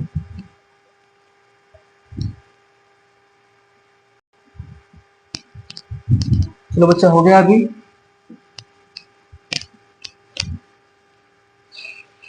देखो, कंसेप्ट मैंने तुम्हारी पूरी कवर करी है ना।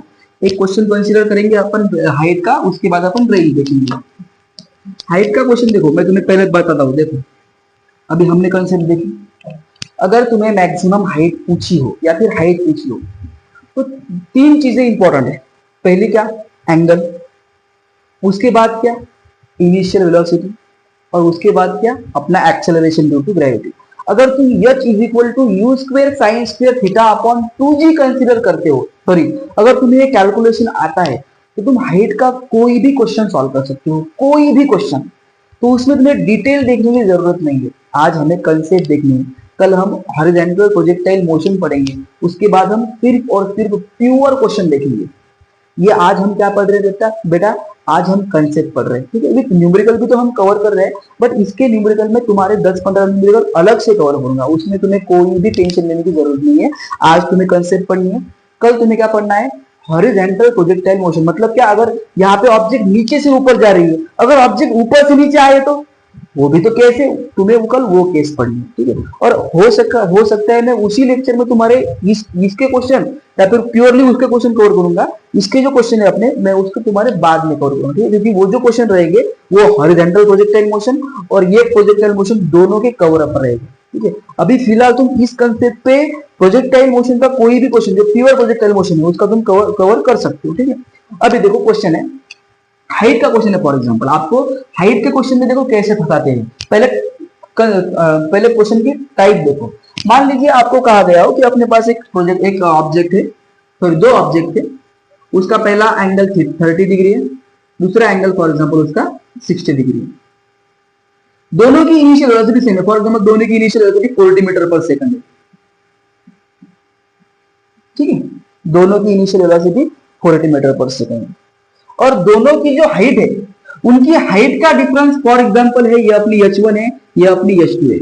तो इनके जो हाइट है, इनके हाइट का difference for example h2 minus h1 जो है वो है फॉर एग्जांपल 50 मीटर।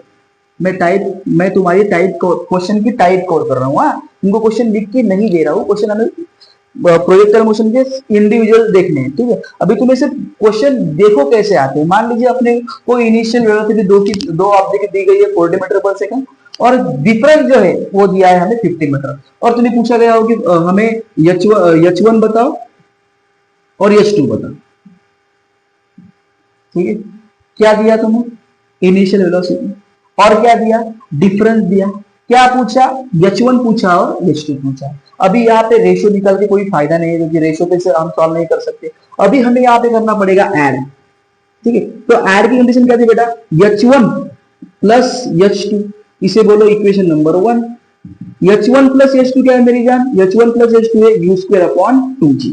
तो H1 plus H2 is equal to H1 plus H2, अगर हम इसे सॉल्व करें तो u की वैल्यू है 40, तो 40 multiply by 40 upon 2 multiply bye, for example g की वैल्यू 10 है, तो ये हो जाएगा 10 टू द 20, 20 टू द 40। तो H1 प्लस H2 कितना आया अपना? 80 मीटर। इसे कहो इक्वेशन नंबर 2, ठीक है। इसे कहो इक्वेशन नंबर 1। और H2 minus H1 is equal to 50 meter है, और H1 plus H2 is equal to कितना है? 80 मीटर। तो तुमने 10th में एलिमिनेशन मेथड देखी है, ठीक है। तो अगर हम इन दो इक्वेशन को ऐड करते हैं तो H1 कैंसिल होता है, हमें H2 मिलता है। H2 को अगर हम इक्वेशन नंबर 1 या फिर इक्वेशन नंबर 2 में पुट करें तो हमें H2 मिलता है, फिर H1 मिलता है। तो हम क्या करेंगे? एडिंग इक्वेशन नंबर 1 एंड 2, और add equation number 1 and 2 as follows, ठीक है। देखो क्या है अपना equation number 1? H2 minus H1 is equal to 50। ये क्या है? H1 प्लस H2, तो मैं यहाँ पे H2 के नीचे H2 लिखता हूँ, H1 के नीचे H1 लिखता हूँ, ठीक है। इसके बाद है अपना 80, हमें ऐड करना है, ठीक है। तो H1 H2 cancel, H2 plus H2 2H2, 80 plus 50 130। तो H2 की वैल्यू कितनी आई? 130 upon 2, that is H2 is equal to, I think 2 7 जा, नहीं 2 6 जा, सॉरी 2 6 जा और 2 5 जा, ठीक है। तो अपनी H2 क्या है? 65 मीटर, ठीक है। तो इसके बाद इसको कहां पे पुट करना है? इक्वेशन नंबर 1 में। H2 कितना है अपना? 65। मैं यहाँ पे put H2 is equal to 65। Sir हमें पूरा करके बताओ, हमें वैसा नहीं समझना, तो पूरा करके दिखा रहा हूँ, ठीक है। H2 इज इक्वल टू क्या है? 65 meter. Put H2 is equal to 65 meter in equation number 1। सर हमने 10th में मैथ में ध्यान नहीं दिया था, इसीलिए हम इसे नहीं देख सकते, सॉरी नहीं समझ सकते। तो डोंट वरी यार, मैं हूं ना। ये सिंपल मेथड है। इसको इक्वेशन नंबर 1 आया, ये अपना इक्वेशन नंबर 2 आया, ऐड किया, H1 कैंसिल हो गया, H2 मिला, यहाँ पे 2 को डिवाइड करके, सॉरी H2 मिला, H2 को अभी इक्वेशन नंबर 1 में पुट करना है। इतना सिंपल है यार। देखो क्या आएगा? H2 की वैल्यू क्या है? 65 minus H1 is equal to 50। तो H1 कितना आ गया मेरी जान? H1 आ गया 65 माइनस 50। अभी ये तो समझ में आ रहा है ना, H1 वहां पे जाके पॉजिटिव होगा, 50 यहाँ पे आके निगेटिव हो जाएगा। तो H1 हमें क्या मिला? 65 में से 50 गए 15 बचे, ठीक है। तो H1 क्या है बच्चा? 15 मीटर, और H2 क्या है मेरी जान? 65 मीटर। तो ये आ गया अपना 15 मीटर, ये आ गया अपना 65 मीटर। तो आई होप अभी तुम्हें टाइम ऑफ सॉरी हाइट के क्वेश्चन कैसे करते हैं ये क्वेश्चन, वो तो तुम इजीली सॉल्व कर सकते हो। तुम खुद को अंडर एस्टिमेट मत करो यार, तुम लेजेंड बच्चे हो यार। तुम खुद को कभी भी खुद को अंडर एस्टिमेट मत करो। वो सिंपल क्वेश्चन तुम इजीली कर सकते हो। वो क्वेश्चन करके मैं टाइम पास नहीं करूंगा तुम्हारा, ठीक है। वो भी क्वेश्चन देखेंगे, बट 30 क्वेश्चन देखेंगे किसके? प्रोजेक्टाइल, या फिर 20 देखेंगे प्रोजेक्टाइल में। उसमें तुम्हारे वो क्वेश्चन भी क्लियर हो जाएंगे, ठीक है। अभी तुम्हें ये टाइप समझ में आनी चाहिए, टाइप बहुत इंपॉर्टेंट, ठीक है। चाहो तो तुम इसे नोट कर सकते हो।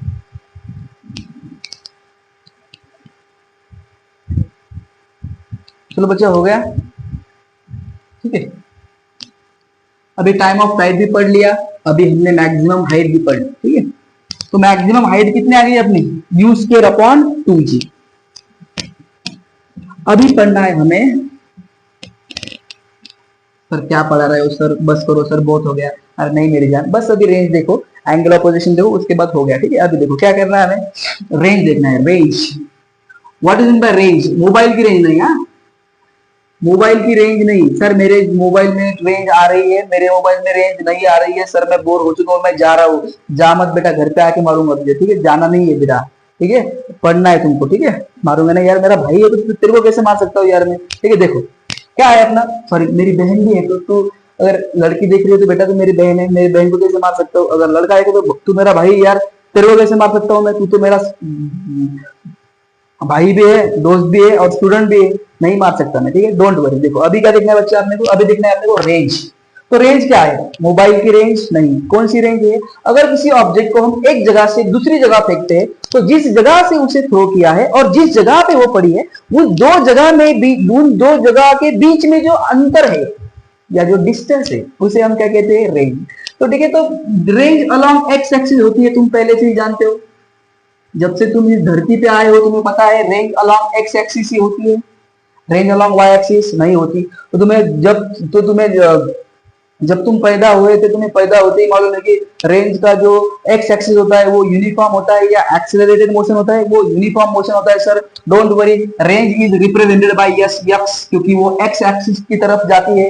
तो जो मोशन यूनिफॉर्म होता है तो उसे हम कहते हैं velocity is equal to displacement upon time, और ये डिस्प्लेसमेंट अपनी रेंज है। और वेलोसिटी क्या है, वेलोसिटी अलोंग एक्स एक्सिस है, यह क्या रहेगा बच्चा, टी रहेगा। तो ये क्या रहेगा बच्चा अपना, v is equal to u cos theta. अभी सर साइन थीटा मत लो, साइन थीटा देख देख के पक चुके हैं, अभी क्या है अपना यू कॉस थीटा।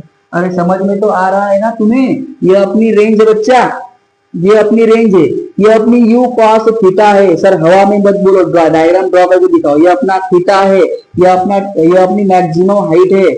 इसको कुछ टाइम ऑफ, इसको टाइम फ्लाइट कंप्लीट करने के लिए कुछ ना कुछ टाइम लगा है। तो ये यूनिफॉर्म मोशन है, तो यूनिफॉर्म मोशन के लिए हम सीधी तरह से काइनेमेटिक्स का यूज ना करते हुए velocity is equal to displacement upon time का यूज कर सकते हैं।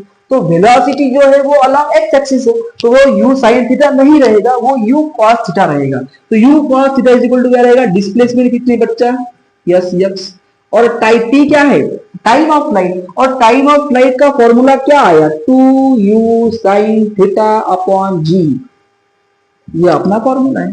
ये यस एक्स फाइंड करना है, मतलब ये यहाँ पे नहीं रह सकता, इसे इधर आना पड़ेगा।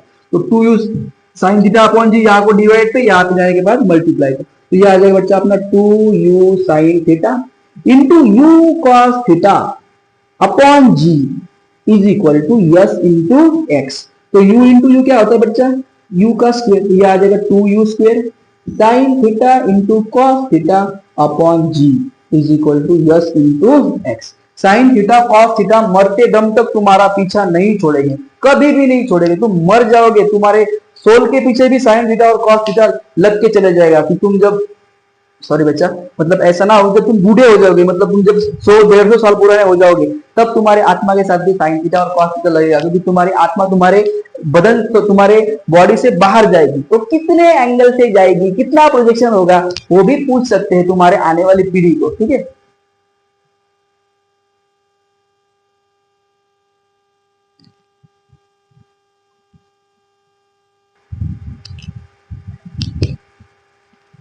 चलो अभी क्या है अपना, s x is equal to 2u square sine theta into cos theta upon g. तो अभी यहाँ पे क्या रहेगा अपना, s x is equal to u square 2 sine theta into cos theta, ठीक है, अपॉन जी। अभी देखो यहाँ पे एक ट्रिग्नोमेट्री का फॉर्मूला आता है, तो फॉर्मूला है अपना 2 sine theta into cos theta is equal to sine 2 theta, ये अपने ट्रिग्नोमेट्री का फॉर्मूला है, ठीक है। यहाँ पे अपन क्या लिखेंगे, s x is equal to u square sine 2 theta, क्योंकि इसकी जगह पे अभी साइन 2 थीटा आ जाएगा अपॉन जी। अभी देखो ये हो गया अपने रेंज का formula, s x is equal to u square sine 2 theta upon g. अभी देखो कुछ रेंज मैक्सिमम भी होती है, कुछ रेंज मिनिमम भी होती है। तो रेंज डिपेंड किस पे करती है, रेंज डिपेंड करती है इनिशियल वेलोसिटी पे। अगर आपकी इनिशियल वेलोसिटी ज्यादा है तो रेंज ज्यादा रहेगी, अगर, और इस पे डिपेंड करती है थीटा पे, और एक्सेलरेशन ड्यू टू ग्रेविटी पे तो वो डिपेंड करती है। बट अगर आपकी इनिशियल वेलोसिटी मैक्सिमम है तो रेंज मैक्सिमम रहेगी, और आपका अगर थीटा है, अगर कोई स्पेसिफिक थीटा है तो आपकी रेंज मैक्सिमम रहेगी। तो अगर आपको पूछा जाए कि हम कौन से डिग्री पर ऑब्जेक्ट को प्रोजेक्ट करें जिसकी वजह से ऑब्जेक्ट जो है वो बहुत दूर तक चली जाए, ऊपर नहीं, ऊपर हाइट है, अभी दूर जाना है अपने को, मतलब क्या, एक्स एक्सिस के अलावा उसकी दूरी कितनी रहेगी, ठीक है। तो अगर हमें किसी ऑब्जेक्ट को प्रोजेक्ट करना है तो हम कितना एंगल रखें, जिसे रखने पर ऑब्जेक्ट जो है मैक्सिमम अलोंग एक्स एक्सिस दूर जाके गिरेगी। ठीक है। तो अभी डिपेंड किस पे करता है, इनिशियल वेलोसिटी पे। तो मान लीजिए अपनी इनिशियल वेलोसिटी u है, अभी हमें एंगल पूछा है, तो यहाँ पे थीटा है, तो फिर से हम उसी कंसेप्ट पे आते हैं कि साइन के कौन से एंगल की वैल्यू मैक्सिमम होती है, तो साइन 90 की मैक्सिमम होती है, बट यहाँ पे थीटा नहीं है, यहाँ पे 2 थीटा है। तो अगर हमें इस थीटा को 90 करना है तो हमें एक ऐसा एंगल पकड़ना पड़ेगा जिसे हम 2 से अगर मल्टीप्लाई करें तो 90 आ जाए, ठीक है। तो अगर हम थीटा को 45 करते बच्चा, तो अगर थीटा को 45 डिग्री करेंगे और उसे यहां पर अगर हम रखेंगे तो s x is equal to आ जाएगा u square sine square 2 multiply by 45 upon g. तो s x is equal to कितना आ जाएगा बच्चा, s square u square is equal to sine 90, और साइन 90 की वैल्यू आती है 1। तो अपनी s x is equal to क्या हो जाएगा, u स्क्वायर अपॉन जी, ठीक है। तो रेंज का मैक्सिमम कंसेप्ट क्या है, अगर आपको किसी ऑब्जेक्ट को दूर पहुंचाना है प्रोजेक्टाइल मोशन परफॉर्म करके, तो आपका एंगल कितना होना चाहिए, 45 डिग्री, ठीक है। और अगर आप, तो उसका फॉर्मूला क्या आता है, यू स्क्वायर अपॉन जी। तो अगर आपको किसी ऑब्जेक्ट को दूर पहुंचाना है अलॉन्ग एक्स एक्सिस, तो आपको उसको कितने डिग्री से थ्रो करना पड़ेगा, 45 डिग्री से। अगर आप उसे 45 डिग्री से कम या फिर ज्यादा थ्रो करते हो तो आपकी ऑब्जेक्ट ज्यादा दूर नहीं जाएगी, ठीक है। अभी कॉमन सेंस है, अभी इसको अगर हमें फेंकना है तो हम इसको फेंकेंगे, ऐसा ऊपर फेंकेंगे तो वो दूर ऊपर जाएगी। अगर उसको हम 45 डिग्री के एंगल से फेंकेंगे तो वो कम ऊपर जाएगी और ज्यादा दूर जाएगी। तो दूर जाने के लिए हमें कौन सा एंगल पकड़ना पड़ता है, 45 डिग्री। अभी देखो बच्चा, हमारी जो मैक्सिमम हाइट थी, यहाँ पे लिखता हूँ, ठीक है, एक बार इसे नोट करो, इसे नोट करो, मैं आपको एक मैक्सिमम हाइट और जो अपना रेंज है उसका रिलेशन बताता हूँ। नोट करो इसको, इसे पॉज करके। चलो अभी देखो, अपनी मैक्सिमम हाइट रेंज का फॉर्मूला क्या है बेटा, मैक्सिमम रेंज का फॉर्मूला आया अपना यू स्क्वायर अपॉन जी, ठीक है। और जो अपनी मैक्सिमम हाइट है वो क्या थी, h max is equal to u square upon 2g, और यस यक्स कितना आया अपना, यू स्क्वायर अपॉन जी, ठीक है। अभी देखो, इन दो फॉर्मूला से हमें क्या सीखने को मिलता है, इन दो फॉर्मूले से हमें ये सीखने को मिलता है कि जो हाइट है वो रेंज, सॉरी ये जो रेंज है ये हाइट के 1/, सॉरी ये जो अपनी हाइट है वो रेंज से 1/2 ज्यादा होती है, मतलब ये 1/2 के 1/2 टाइम ज्यादा होती है, समझे तुम। तो यू स्क्वायर अपॉन 2g है और ये यू स्क्वायर अपॉन जी, तो 1/2g जो इससे 1/2 टाइम ज्यादा है। तो मुझे ये तुम्हें रिलेशन बताना था, ठीक है। अभी देखो रेंज पे क्वेश्चन कैसे बनते, सिर्फ टाइप देखो, हाँ बच्चा, सिर्फ टाइप देखो। मान लो तुम्हें एक क्वेश्चन दिया गया कि दो ऑब्जेक्ट है, इसको हमने फॉर एग्जांपल 15 डिग्री से हमने इसे थ्रो किया, एक पहली ऑब्जेक्ट है, हमने इसे 15 डिग्री से थ्रो किया, तो ये जो है 1.5 मीटर दूर जाके गिरी, ठीक है। तो अगर हम इस ऑब्जेक्ट को 45 डिग्री से थ्रो करते हैं फॉर एग्जांपल, ठीक है, तो वो ऑब्जेक्ट कितने दूर जाके गिरेगी with initial velocity, for example दोनों की initial velocity for example 10 meter per second, ठीक है। दोनों ऑब्जेक्ट की वेलोसिटी कितनी है, 10 मीटर पर सेकंड। अभी आपको क्या कहा है कि एक ऑब्जेक्ट थी, एक ऑब्जेक्ट को हमने 15 डिग्री से थ्रो किया तो वो 1.5 मीटर तक दूर जाके गिरी। अभी सेम ऑब्जेक्ट को अगर हम 45 डिग्री से, सॉरी उसे हम 45 डिग्री से अगर थ्रो करते या फिर प्रोजेक्ट करते हैं तो वो कितने दूर जाके गिरेगी, आपको इसकी डिस्प्लेसमेंट फाइंड करनी है, ठीक है। तो अभी आपको एंगल भी दिया है, ठीक है, तो आपको इनिशियल वेलोसिटी भी दी है। अभी देखो अपने को क्या क्या फाइंड करना है, रिलेशन, सॉरी अपने अपने क्या फाइंड करना है, रेंज फाइंड करनी है। तो रेंज का फॉर्मूला क्या है, s x is equal to u square sine square theta upon, कोई बात नहीं लिख ले इसको, u square sine square theta upon 2g, ये अपना फॉर्मूला था, सॉरी यार, यू स्क्वायर वो तो हाइट का हुआ है, u square sine 2 theta upon g, ठीक है। अभी देखो हमें क्या फाइंड करना है, सॉरी हाँ ये दूसरा क्वेश्चन हो गया, मुझे दूसरा क्वेश्चन करना है, 2 मिनट, ये तो सिंपल क्वेश्चन हो गया, बेसिक हो गया है। मुझे तुम्हें बेसिक नहीं पढ़ाना, मुझे तुम्हें स्टैंडर्ड पढ़ाना है, बेसिक तो कोई भी पढ़ा सकता है, ठीक है। मुझे सिर्फ 1 मिनट दो।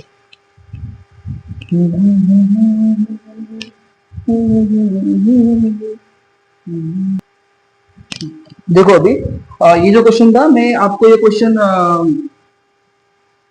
जब हम प्रोजेक्टाइल हॉरिजॉन्टल प्रोजेक्टाइल मोशन देखेंगे तब कवर करेंगे, क्योंकि अभी आपको अगर बताऊंगा क्वेश्चन तो आपको थोड़ा सा हेवी जाएगा, क्योंकि अभी आपने हॉरिजॉन्टल प्रोजेक्टाइल मोशन नहीं पढ़ा। मैं दूसरा क्वेश्चन कवर करता हूं, ठीक है। ये भी कवर करेंगे जब आपका हॉरिजॉन्टल प्रोजेक्टाइल मोशन होगा तब, ठीक है। अभी देखिए, मान लीजिए आपको एक क्वेश्चन, ये भी इंपॉर्टेंट है, ठीक है। मान लीजिए आपको क्वेश्चन पूछा गया हो, a man can throw a stone up to 80 meter, ठीक है, up to 80 meter, then what is its maximum height, ठीक है। अपने को फॉर एग्जांपल अभी एक क्वेश्चन पूछा गया है कि एक मैन है जिसने कितने मीटर तक का स्टोन थ्रो करा है, 80 मीटर का, मतलब एक स्टोन यहां से फेंका गया हो, ये जो डिस्टेंस है कितना है, 80 मीटर, मतलब हमें रेंज दी गई है। तो रेंज कितनी है बेटा, रेंज है अपनी 80 मीटर, ठीक है। Then what is maximum height, या फिर थीटा लिख लो, 15 डिग्री फॉर एग्जांपल, ठीक है, लिख लो थीटा इज इक्वल टू क्या है अपना 15 डिग्री। तो s x is equal to क्या है अपना 80 मीटर, ठीक है। ये सिर्फ टाइप है, ऐसे क्वेश्चन बनते हैं, ठीक है। अभी देखो एस का फॉर्मूला क्या है, ये भी एस की वैल्यू 80 है। S at the base x मतलब रेंज का फॉर्मूला क्या है, u square sine 2 theta upon g, ठीक है। जी की वैल्यू अभी हमें 10 पकड़नी है, तो यहाँ पे 80 आ जाएगा। हमें यू की वैल्यू मालूम नहीं है, तो यहाँ पे आ जाएगा u square as it is, ठीक है। अभी साइन 2 थीटा कितना है अपना, साइन 2 थीटा है अपना आई थिंक 15, ये हो जाएगा साइन 30, ठीक है। और ये आ जाएगा अपना जी, तो 80 है is equal to u square upon g, ठीक है, अपॉन 1/2। तो 2 डिवाइड को यहाँ पे आने के बाद मल्टीप्लाई कर दो, ये क्या आ जाएगा 160 is equal to u square upon g. तो अपने यू स्क्वायर अपॉन जी की वैल्यू कितनी आ गई 160। या ऐसे में यू की वैल्यू भी फाइंड कर सकता हूं, बट आपको नहीं करनी है। मैक्सिमम हाइट हमें पूछी, तो मैक्सिमम हाइट का फॉर्मूला क्या होता है, h max is equal to u square upon 2g, ठीक है। H max is equal to क्या होता है, यू स्क्वायर अपॉन 2g, और हमें यू स्क्वायर अपॉन जी की वैल्यू मालूम है कितनी है अपनी, h max is equal to u square upon 2g। U की वैल्यू कितनी है, यू स्क्वायर अपॉन जी की वैल्यू कितनी है 160। यहाँ पे हम लिखेंगे 160 upon 2, that is h max is equal to क्या आएगा अपना 80 डिग्री। तो यहाँ पर हमारी ये कितनी आ गई, मैक्सिमम हाइट कितनी आ गई बच्चा 80। तो ऐसे भी क्वेश्चन आपको बनते हैं, तो चाहो तो आप इसे पॉज करके नोट कर सकते हो, ठीक है। चलो हो गया। अभी सेम क्वेश्चन है, अभी हमें एंगल नहीं दिया है, ठीक है। अभी हमें एंगल नहीं दिया है, अगर हमें एंगल देता तो हम ये करते। अभी मान लीजिए हमें एंगल नहीं दिया, ठीक है। अभी कोई भी एंगल नहीं दिया, हमें सिर्फ बताया गया है कि एक मैन है, उसने स्टोन थ्रो करा है 80 मीटर की दूरी पर, then what is its maximum height, तो उसकी मैक्सिमम हाइट क्या रहेगी ये बताओ। तो हमें रेंज दी गई है, s x is equal to क्या है, u square sine 2 theta upon g, ठीक है। या फिर हमें सिर्फ हाइट पूछी, मैक्सिमम हाइट भी नहीं पूछी, फॉर एग्जाम्पल हमें हाइट पूछिए, ठीक है। मैक्सिमम कर लो, हाइट का हम बाद में देंगे, इट्स मैक्सिमम हाइट।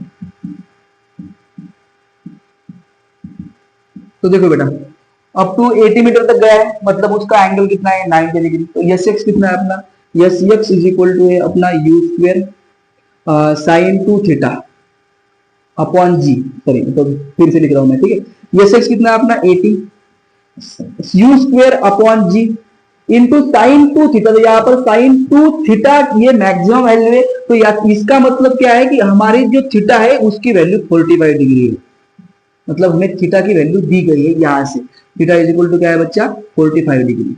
तो ठीक है, तो यहाँ पर अपना क्या आ जाएगा, u 80 is equal to u square upon g. तो ये साइन 90 तो 1 होता है। अभी देखो बच्चे गलती क्या करते हैं ऐसे क्वेश्चन में, उन्हें लगता है कि यार ये तो 80 है, ये इसकी मैक्सिमम रहेंगी, तो हाइट तो इसके 1/2 होती है, तो उसको 80 को 2 से डिवाइड करते हैं और आंसर आ जाता है 40। बस इसका आंसर 40 नहीं है। सारा खेल मैंने क्या कहा था कि मैक्सिमम हाइट जो है वो थीटा हाइट जो है वो एंगल पे भी डिपेंड करती है और वो इनिशियल वेलोसिटी पर भी डिपेंड करती है। तो यहाँ पे अपनी मैक्सिमम रेंज है, मैक्सिमम रेंज कितनी है अपनी 80 मीटर, तो यहाँ पे मैक्सिमम रेंज मतलब एंगल कितना है 45 डिग्री, ठीक है। तो वो मैक्सिमम हाइट हमें पूछिए, बट मैक्सिमम हाइट कब जाएगी जब उसका एंगल 90 होगा, तो अभी एंगल 90 नहीं है, जब एंगल 45 है तब मैक्सिमम हाइट कितनी जाएगी ये पूछा है यानी। तो एच मैक्स का फॉर्मूला क्या होता है, h is equal to u square sine square theta upon 2g, ठीक है। तो एच इज इक्वल टू क्या आ जाएगा अपना यू स्क्वेयर, ठीक है, u square as it is आ जाएगा साइन स्क्वेयर थीटा, अभी थीटा कितना है अपना 45 डिग्री अपॉन 2g, तो एच इज इक्वल टू आ जाएगा अपना यू स्क्वेयर साइन स्क्वेयर 45 की वैल्यू होती है 1/√2, मतलब इसका क्या आ जाएगा बच्चा, इसका आ जाएगा स्क्वायर और अपॉन ये हो जाएगा 2g। तो एच इज इक्वल टू कितना आता है बच्चा, यू स्क्वेयर अपॉन √2 का स्क्वायर आता है 2, तो 2 into 2 4g, तो ये आ जाएगी अपनी हाइट। तो हाइट कितनी है, h is equal to u square upon 4g, और यू स्क्वेयर अपॉन 4g की वैल्यू तुम जानते हो, यू स्क्वेयर अपॉन 4g की वैल्यू कितनी है बच्चा 8 है, तो यहाँ पे अपन क्या लिखेंगे h is equal to 80 upon 4, that is h is equal to 20 meter. तो जब ऑब्जेक्ट की रेंज 80 मीटर होगी तब ऑब्जेक्ट की हाइट 20 मीटर होगी। तो इसी प्रकार से क्वेश्चन बनते हैं। इसके पहले जो क्वेश्चन देखा था वो हॉरिजॉन्टल का था, मैं गड़बड़ में आपको हॉरिजॉन्टल की तरफ थोड़ा बहुत ले गया था, तो आप चाहो तो इसे पॉज करके नोट कर सकते हो। चलो देखो, आज हमने प्रोजेक्टाइल मोशन की जो कंसेप्ट है वो देखी। इसमें हमने पहले प्रोजेक्टाइल मोशन देखा, हॉरिजॉन्टल कैसा होता है, वर्टिकल प्रोजेक्टाइल मोशन को कैसा होता है ये हमने देखा। उसके बाद हमने देखा कि जो अपना प्रोजेक्टाइल मोशन है उसके कुछ पॉइंट्स देखे हमने, जैसे ट्रैजेक्टरी पाथ देखा, उसके बाद हमने टाइम ऑफ फ्लाइट देखा, उसके बाद हमने क्या देखा बच्चा, उसके बाद हमने फ्लाइट देखा, फिर टाइम ऑफ फ्लाइट देखा, फिर जो अपनी मैक्सिमम हाइट थी वो देखी, फिर रेंज देखी। तो ये जो थी ये पूरी की पूरी आपकी अभी कंसेप्ट बिल्ड हो चुकी है। अभी आप सिर्फ और सिर्फ क्वेश्चन, आपको सिर्फ और सिर्फ क्वेश्चन करने की देरी है। तो दूसरों के जैसा अपना कुछ काम नहीं है बच्चा, आपने जो अभी सिर्फ और सिर्फ कंसेप्ट देखना है। तो पहले तुम कंसेप्ट बिल्डअप करो, मैं तुम्हारी कंसेप्ट बिल्डअप कर रहा हूँ, साथ में तुम्हारे न्यूमेरिकल्स भी कवर कर रहा हूँ। तो इसके बाद ये जो आज के लेक्चर के बाद हम कल हॉरिजॉन्टल प्रोजेक्टाइल मोशन देखेंगे। उसमें हम सिर्फ और सिर्फ हॉरिजॉन्टल के जो क्वेश्चन होते हैं वो ढेर सारे क्वेश्चन देखेंगे। उसके बाद हम मैक्सिमम हाइट उसी क्वेश्चन में, सॉरी हॉरिजॉन्टल प्रोजेक्टाइल मोशन जो है अपना वो थोड़ी देर का है, मतलब उसको हम उसको 10-15 मिनट में कवर कर सकते हैं उसके कॉन्सेप्ट को। फिर हम हॉरिजॉन्टल प्रोजेक्टाइल मोशन और ये प्रोजेक्टाइल मोशन दोनों को मिक्स करके उसके सारे के सारे क्वेश्चन सॉल्व करेंगे, क्योंकि एग्जाम में जो है वो मिक्स के क्वेश्चन ज्यादा आते हैं, जिसमें हॉरिजॉन्टल प्रोजेक्टाइल मोशन भी कवर किया, सॉरी हॉरिजॉन्टल प्रोजेक्टाइल मोशन भी मिक्स किया जाता है, और अपना ये जो प्योर प्रोजेक्टाइल मोशन है वो भी कवर किया, सॉरी मिक्स किया जाता है। तो जब हम कल लेक्चर स्टार्ट करेंगे तो पहले हम 15 मिनट तक हॉरिजॉन्टल प्रोजेक्टाइल मोशन की कंसेप्ट देखेंगे। आज हमने प्योर डीपली सिर्फ और सिर्फ कंसेप्ट देखिए। जो बच्चे लास्ट तक जुड़े रहे थे उनका मैं बहुत थैंक यू कहता हूँ, क्योंकि वो उन्होंने लास्ट तक ये वीडियो देखा। जो बच्चे बीच में छोड़ के चले गए थे वो बच्चे फिर से वापस आ सकते हैं, वीडियो देख सकते हैं, कोई दिक्कत नहीं, बट आप पहले कंसेप्ट को बिल्डअप करो। आप सिर्फ और सिर्फ 40 मिनट 50 मिनट का कंसेप्ट देख के कुछ 10-12 क्वेश्चन देख के आप प्रोजेक्टाइल मोशन के कंसेप्ट को नहीं कवर कर सकते। ये बहुत डीप कंसेप्ट है बच्चा, ठीक है। तो आई होप आपको लेक्चर, आज का लेक्चर समझ में आ चुका होगा, आपको थोड़ी बहुत मजा भी आ चुका होगा। तो आज के लिए बेटा सिर्फ इतना ही था। थैंक्स फॉर वॉचिंग बच्चा, और ऑलवेज स्टे ब्लेस्ड।